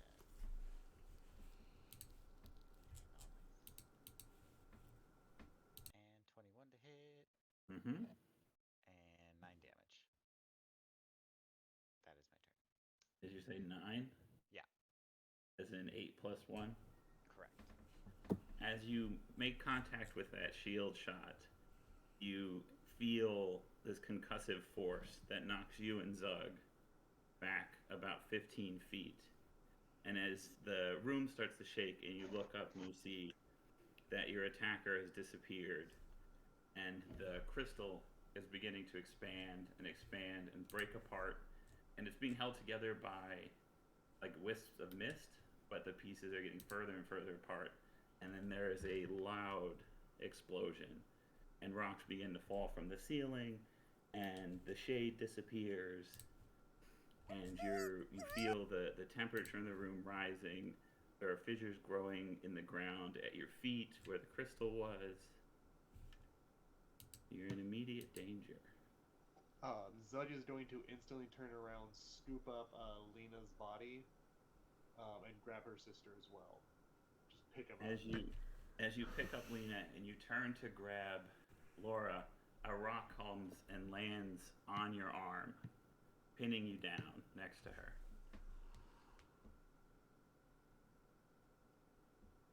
How big of a rock?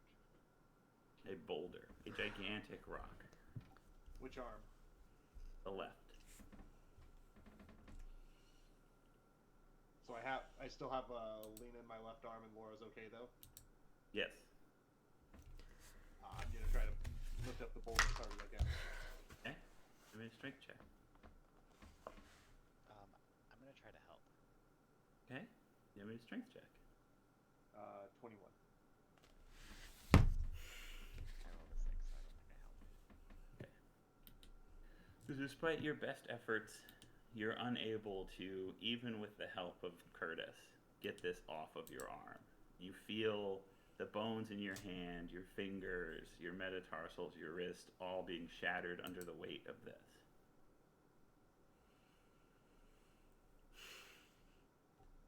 How far up on my arm? Where are we talking? Basically just the hand and the first part of your arm, kind of where the gauntlets are. As you put your hand down, you use your other arm to scoop up Laura, and it pushed you. I'm gonna drop Lena's body really quick. I'm going to grab my axe out, and despite it being a two-handed weapon, I'm going to try to swing it at my own arm as hard as I can. Oh my god.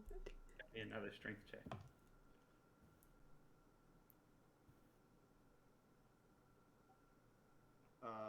11. Okay. So you wildly hack under the pressure of all of the noise and everything, and the first blow cuts into your wrist, and it's an immense amount of pain, but it doesn't sever the wrist. You have to take a second and a third hack at it. When you finally free yourself, you've got the gauntlet. You feel the heat from the gauntlet cauterizing the wound as blood kind of spurts out, but you're able to get up, and you pick up Laura and Lena, and you gesture to Curtis. I nod and I lead the way down the path that Lena found. Okay, so as you're running in that direction, everything's just collapsing down around behind you.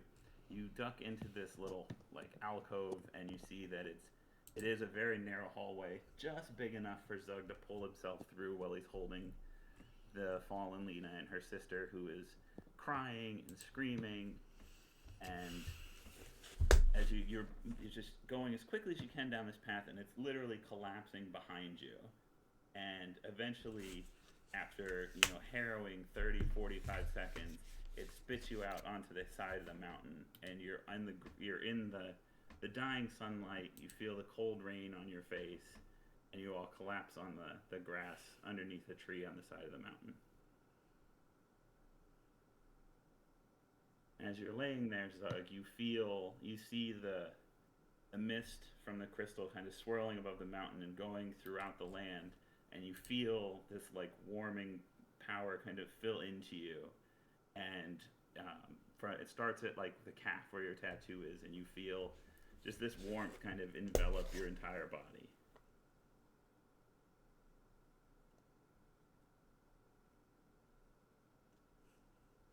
Yeah, as soon as I get out there, I'm gonna put Lena down though on the ground and just kind of look at her to make sure she's okay too. I'm also just going to pour a potion down her throat.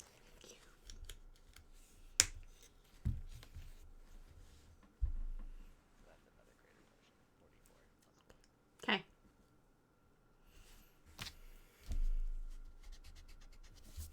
As you're sitting there, you're breathing heavily, you're enjoying the fresh air, the breeze, the wind.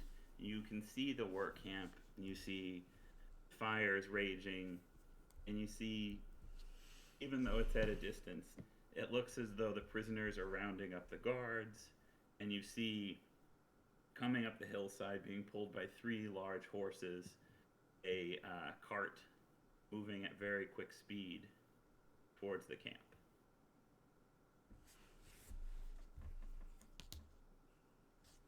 Can I do perception to see who's driving the carts? Mm-hmm. 4. Yeah, you can't see anything. 3. No, 4. Yeah, you can't see anything. And as you're sitting there, Laura scoots over next to Lena, and you just hear her mumbling, "I want mommy." No. I try to grab her as weak as I can. And I try to get out. We'll get her. We'll get her.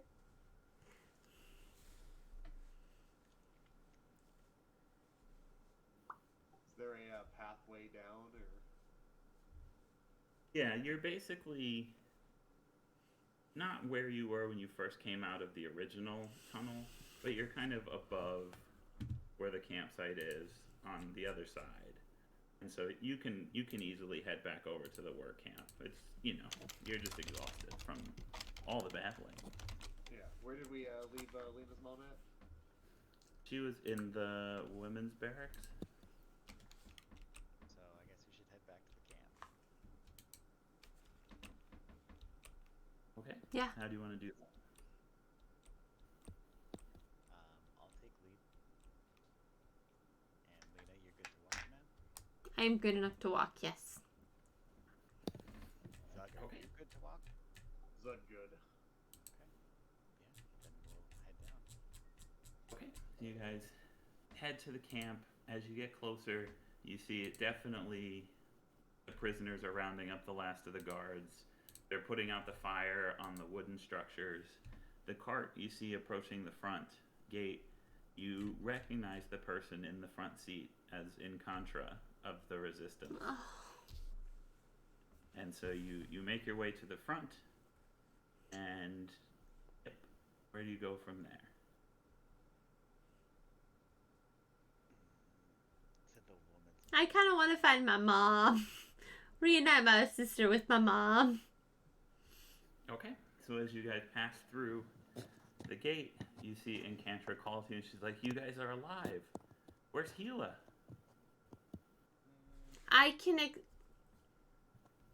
I need to do something, and then we can talk about it. Okay. So you rush over to the women's barracks. You go to the room where you left your mom, and you find her, and she has been obviously beaten, and she's chained up because the guards came in and took your sister.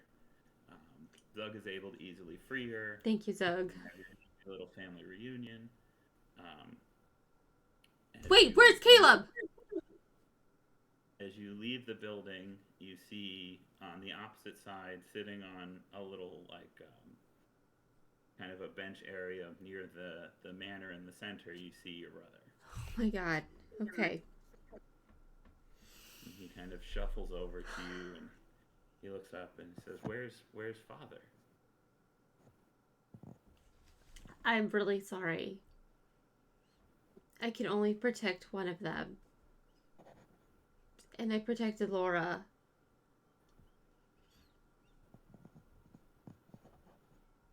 And you just see their entire family just kind of break from the stress of everything that they've been through, but then they just embrace you in the strongest hug. I'm really sorry. So, stare at the ground, kicking the rocks, trying to be like, "Oh shucks, we're here too."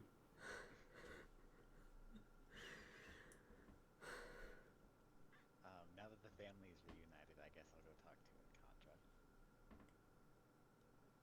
Okay. Yeah, As you head over, you see her kind of just directing people that came out of the cart. They're rounding up the guards, putting them in the back of the cart, putting out the fire, administering first aid to the prisoners. As she sees you and Zug approaching, she goes, "I don't know how you did it, but this is amazing." I don't know how we did it either. We were just trying to save Lena's family. Well, it looks like you saved the whole camp. And what was all that green mist? Honestly, I don't know, Zug. You seem to be pretty in tune with it. Zud is gonna sit there for a second and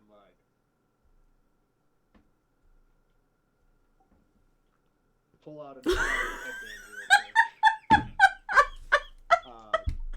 Wait, I need to think about this. Let me put my thinking bandana on. What is a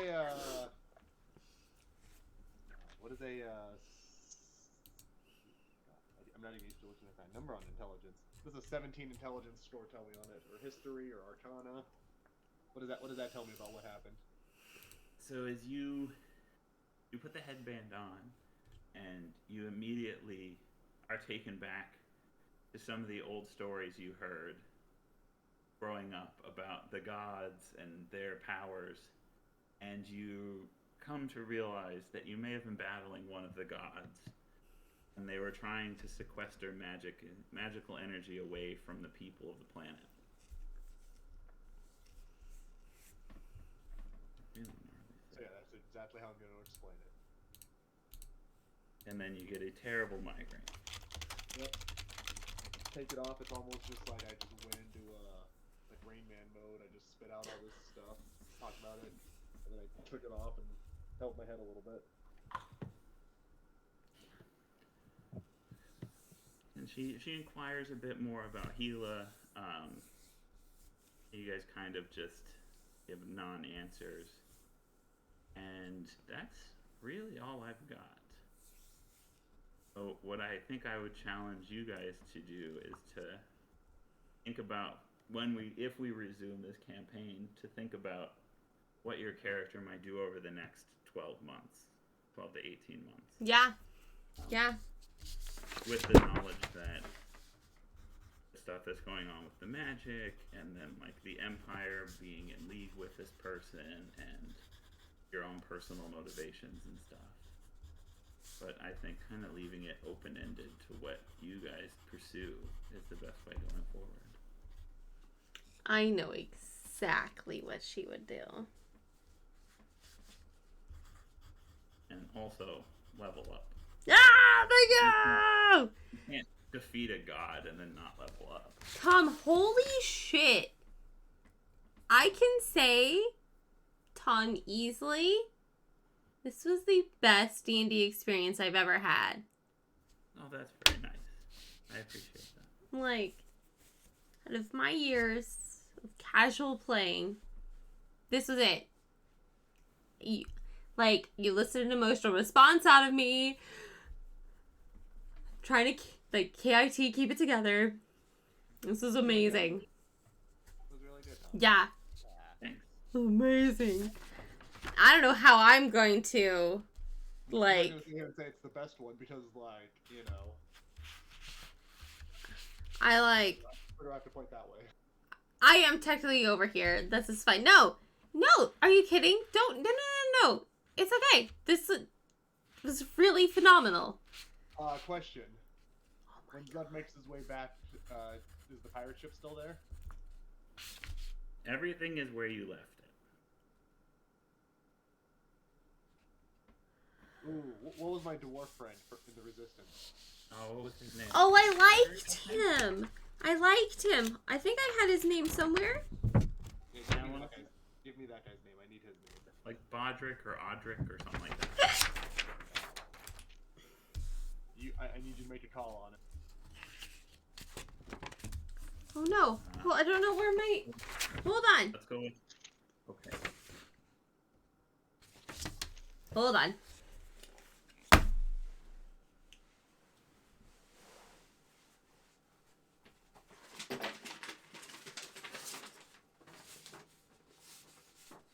Nope. Okay, just kidding. I have no idea. What's his name, Tom? Let's just go with Bodrick. Math notes, physics notes, grocery notes, no D&D notes. Yes. As of the ending of the game, they haven't found Gila and the Orc guards. All the Resistance people are still... Like, the people you saved are still with the Resistance. Pirate ship is still where it was. They're still putting up wanted ads for you, but obviously there are a lot fewer guards around. There's nobody at the plantation. You're still on good terms with everybody at the inn and at the Heck yeah. Drunken Kobold. And so, yeah, I think it'll be up to you to craft whatever story you want to tell in the interim time. Fun.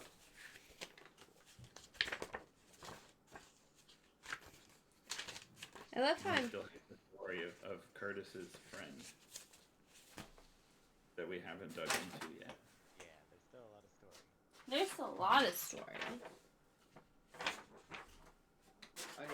I have been working not very hard, but I've got a campaign that another one that I think I'll write. It's the one where Yeah? hop back over. I want to do something different with this campaign, but Oh.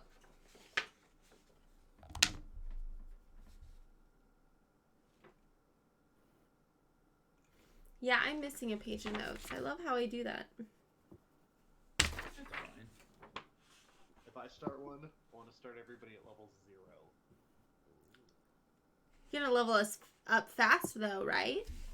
Yeah. Okay. I was gonna say 1 to 3 is really rough sometimes. No, yeah, y'all are gonna level that. I have some plans for when we go back to our campaign, and it might involve a few levels of a rapid leveling up. So please think about, like, maybe, like, your next... What did we say we're starting at with you guys again? What level is that? 9. Level 9? So think of 9, 10, and 11. Just maybe don't have them, like, planned out, like, written, like, set in stone, but maybe kind of start thinking about that. Cool. Are we gonna run Curse of Strahd? No, but I can't lie to you and say I didn't think about it. I'm trying to think of what level 11 campaigns I know that, because I figure like. Okay, don't call me out, yo. Yes, I was thinking about, like, running, like, some module or something, but nothing is... No, I'd love it. I really want to run some modules sometime. I think it'd be a lot of fun. Okay, great. Great. I was thinking about maybe just, like, finding some like, smaller modules that would be good. Some, like, kind of, like, sideways stuff, but then have, like, the overarching story with your 3 characters, depending on how they kind of come together. Yeah, I was thinking that. I feel really called out, Kevin. Really called out right now. Well, But I respect the Rat King, but okay. the little blurb of what he's been doing is pretty short because he hasn't been doing much. It's okay. If he's basically retired.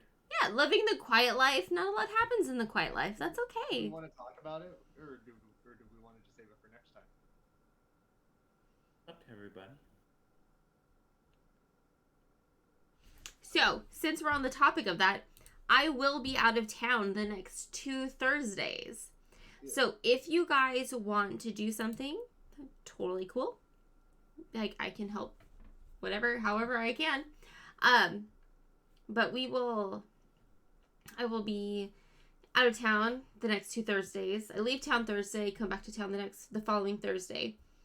I was thinking maybe the following Sunday, that would be April 2nd. That might be fun to do an Among Us stream. I mean, that's WrestleMania Day, though. Oh, no, is it really? Just kidding. Never mind. Absolutely not. Never mind. I think the one day you could get me. You're like, either you gotta watch WWE or play Among Us. Okay, well, you know what? I'm not gonna watch WrestleMania, so maybe I will. I'll just throw an open invite out there, and if people want to join, then we can do that. Sure. Yeah, we'll figure it out. So, do we want to say what our characters have been up to, or do we want to save it for next time? Let's save it for next time. Let's do like maybe a session 0 on the next one. Yeah, let's plan that. So that would be April 6th. April 6th will be session 0, where we kind of come back to the city of Emmer Point, and kind of go over what the Halfling +4 party was up to previously, and then go into what you guys are off doing individually. And then depending on how that goes, maybe we'll kind of start, I'll start introducing the new story. Mm-hmm. Cool. I'm so excited. It's gonna be fun. Yeah, it is. Oh my goodness. Thom, you're such a good storyteller. Thank you. That is like everything I wished I could ever do. It's so cool. You had me like on the floor multiple times, just in shock and awe and emotions. When we killed Lena's dad. I did. Just the way Thom like seamlessly transitioned from like killing it, like she shoots a fireball at him, killing him instantly. Your turn. Yeah. So matter of fact. Yeah. Right. Yeah. It What? was just like damn. Like it's like you just lost everything. Yeah. Your turn. that's like really what wait, it could possibly be in real life, right? Like the fact of the matter, you're the one reacting, Dex. So what are you doing, right? Like, oh my god. Yeah, and I mean, if it's basically 10 turns a minute, you're not gonna have time to process that. No, not at all. Otherwise, the night would just be on you. Yeah. You got 6 seconds to think about to process your father's death before you're attacking. Yeah. Or it's his turn again. Yeah. More time than I would need. This was so awesome because Lena is so outside of everything I've ever played before. So her reactions are so different from what Sarah would do, what Sarah's other characters would do. Is really, really awesome.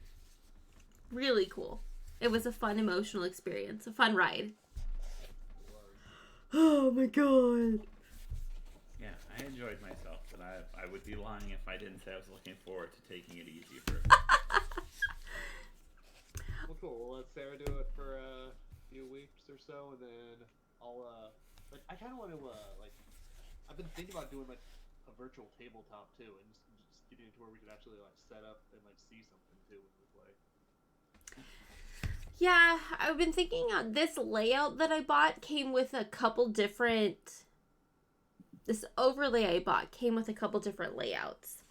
And I've been trying to figure out how I could use the different layouts to cater to having us have a tabletop. Like using the shard tabletop on the screen. And I haven't quite figured that out yet. It would be really cool to be able to do that. So, what you'd have to do for the, depending on where you'd want to put, our cameras, assuming that you don't just want us, 4 cameras in a box in the bottom.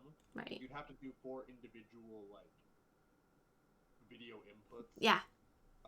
For the thing, and then you'd be able to move the boxes wherever you Yeah. want to copy whatever is on that part of the screen. Yeah.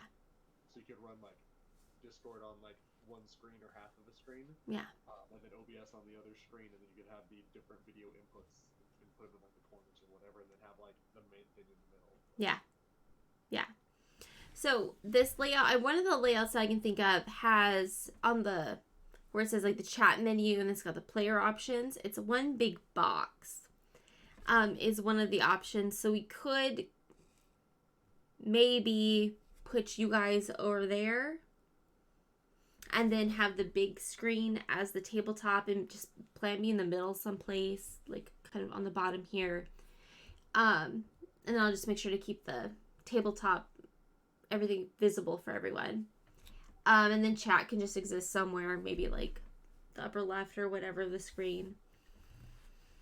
Yeah, there's a couple different layouts that we could work with. I just don't know how to do it. But we can figure that out. I am not opposed to spending time to learn how to do all this. Yeah. I think the first little bit, well, actually, I don't know. I was thinking about easing you guys back, into the swing of things. Although it could be just fun to just throw you into the deep end of something. I mean, if you want, you could just say we're level 11 or whatever, and that's why we gotta get the gang back together, is because of whatever this impending threat is. That's another thing that I've been thinking of. I got some really fun ideas, and they just it's both ends of the spectrum that I keep bouncing between. I don't know just yet. I mean, if we've been if the campaign was only about 3 months long in reality, and we leveled from 5 to 8. Yeah. Who's not to say that over 2 years, even though we're not actively doing that, we're still doing stuff. Oh, for sure. Even if we're not, Tom is still an experienced adventurer. He's still out there, probably chopping wood or some shit. I know, absolutely, and that makes sense to me too. Even though it would be really weird that if you weren't gaining experience doing your skill set while the camera's not on you, right? You're still doing stuff and you're still working your skill set. So you would level up, even though it looks different than when you were on camera. Yeah, rested XP. Exactly. you've been resting, so your HP fills up faster while you're doing mundane tasks. It's just, yeah, it just looks different. Yeah. It's not as much as if you were actively playing. Right. But it's something. Right. I'm gonna have some free time while I am in Arizona to have that time to think on it. So let us know, because we can spend an entire episode getting the gang back together to run whatever else. And yep. Let's see what I look like at level 11. No. Yeah. I'm so excited for your characters, you guys. I'm so excited to have Halfling plus 4 back together. Oh, excuse me. Okay, I already forgot. You're hitting level 11. We were at level 9. If you want us to go to level 11. Oh, right. Okay. You are hitting level 10. I'll let you know if I decide I should level you up. Okay. Definitely level your character up to level 10. But think about 11 and 12 also, because it might happen relatively quickly.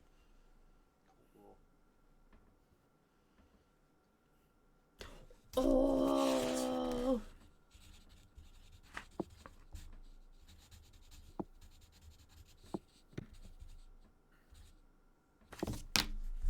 I just had an idea. Lovely, lovely, lovely. What is it called?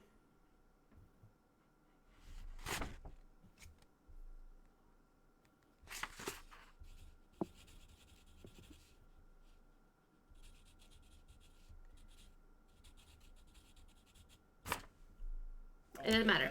I don't get a third spell slot until level 11. Aww. Aww. Aww. It might be fun to just throw you guys into something crazy in the first episode and then let you level up. Do it. Maybe I will. You gotta get the gang together because shit's going down. Shit is going down. There was, like, the skirmishes between the Dwendalian Empire and Xhorhas were happening. Things were happening between the two nations. Things, time-wise, are actually ramping up. It's about that time. It's about that time.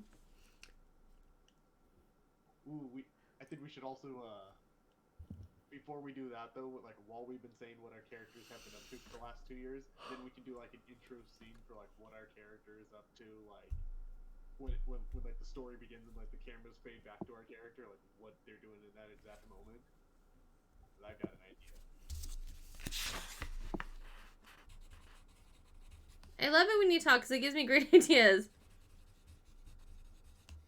Dungeons and Dragons is a storytelling game. It is. Thinking about different ways that we could get a story rolling or throw out a little subplot or more branches to a tree. Absolutely. My son and I have been talking quite a bit about it. I'm getting together a group of his classmates. I'm planning on getting a little group of 3rd graders together to play Dungeons and Dragons. I'm really excited about it. My son wants to play a Lich Paladin. He has his heart set on this. Yesterday, he was like, Mom, let's build the Lich Paladin. I was like, yeah. I don't know how to build a Lich, but let's figure it out, yo. And we're looking at it. A Lich isn't a species. A Lich is something you become. It's a class. Exactly. Well, that's what I was finding out. You have to become it, and it has its own thing. And I was like, dude. Be a wizard or a. It's like, you need a phylactery. Can you say phylactery? And he was like, yeah. I was like, so, yeah, as long as you keep your phylactery intact, you're fine. But if it is destroyed, you die. Oh, man. We don't live in Florida. They don't teach you about phylacteries. Yeah. Yeah. He thought it was, like, a really cool idea. And he's like, how do I protect it? I'm like, how do you want to protect it? Do you want to bury it someplace? Do you want to carry it with you? Do you want to put it on a mountaintop? What do you want to do? And he's like, I think this is really big for me right now, Mom. And I'm like, yeah, it kind of is. But it's fine. Whatever you want is fine. You're 9. We'll do whatever is fun for you. See, I've always wanted to make, one of the characters I want to make is a wizard that's specifically a necromancer. Nice, yeah. With his ultimate goal of being to have, be a lich. Yeah. In the last campaign that I played in, my boyfriend's character, David's character, was working to become a lich. It's pretty cool. Because he found a phylactery. I want to make a character that's like the Forge Masters in Castlevania, but instead of creating monsters for evil, he the whole thing is he intends to be a good member of the church, but his only skill is to make monsters. Aww. So he has to figure out a way to get the church to like him and see him as a lawfully good person through the use of monsters. As someone who absolutely loves the Castlevania anime, I really want this to happen, Tom. Have you seen the anime? Have you seen this Netflix show? Mm-hmm. Oh my god. It's so good. I want this for you. I want you to build this character. I love this character already. Yeah. Amazing. Oh my god. Okay. It's almost 10 o'clock. It is. Yeah. Friends, people can find me in my social media and above. Where can people find you, friends? I gotta point that Over there. People can find you over here. At KevDZ88. Yep, that's the one. That's you. I don't know if I'll be at SOS next month. I might just be done wrestling. Who knows if I don't get booked again. So we'll see. Hey. Don't say that. I believe in you. Thanks. I meant what I said, yo. No, I'm not. I wasn't. That wasn't. That was sarcastic. really dismissive sounding. No. Good. All right, Nick, Tom. At Nick is Radford, all the places. Check out my website, nickisradford.com, for my blogs. I wrote about the movie Skinamarink that I hate, but I haven't been able to stop thinking about it. Listen to my podcast, Champion Shipping. Check out the Academy at DOA Pro Wrestling, where I will be challenging for the DOA Grand Championship on April 8th, and then the Academy will be back at SOS Pro Wrestling on April 14th. Woot! Where we defend our SOS Tag Team Championship coming. The Carbuns, right there. I'm Tom Ullman, the other half of the Academy, at Tom Ullman on Twitter, at Educating Forcer on Instagram. All the same stuff Nick said. I have an interesting little video blurb coming out in the next day or two that will address some stuff that happened at SOS that I was unhappy about. So check that out on Twitter. Otherwise, I'm very tired, so I'm not going to talk anymore. It's late. My mouse has died. Wake up, mouse. I guess we're just live forever. Oh, dang it. Oh, darn. Okay. There we go. I've got a mouse now. Hey, everyone. Thank you for joining us. Thank you so much for hanging out, watching Dungeons & Dragons with us. We'll see you in 3 weeks. April 6th will be the next session. And it will be... I will be DMing again. I will be reintroducing us to the little big city of Emmer and our adventurers. It's gonna be great fun. Yeah, in the meantime, everyone have fun. We'll see you.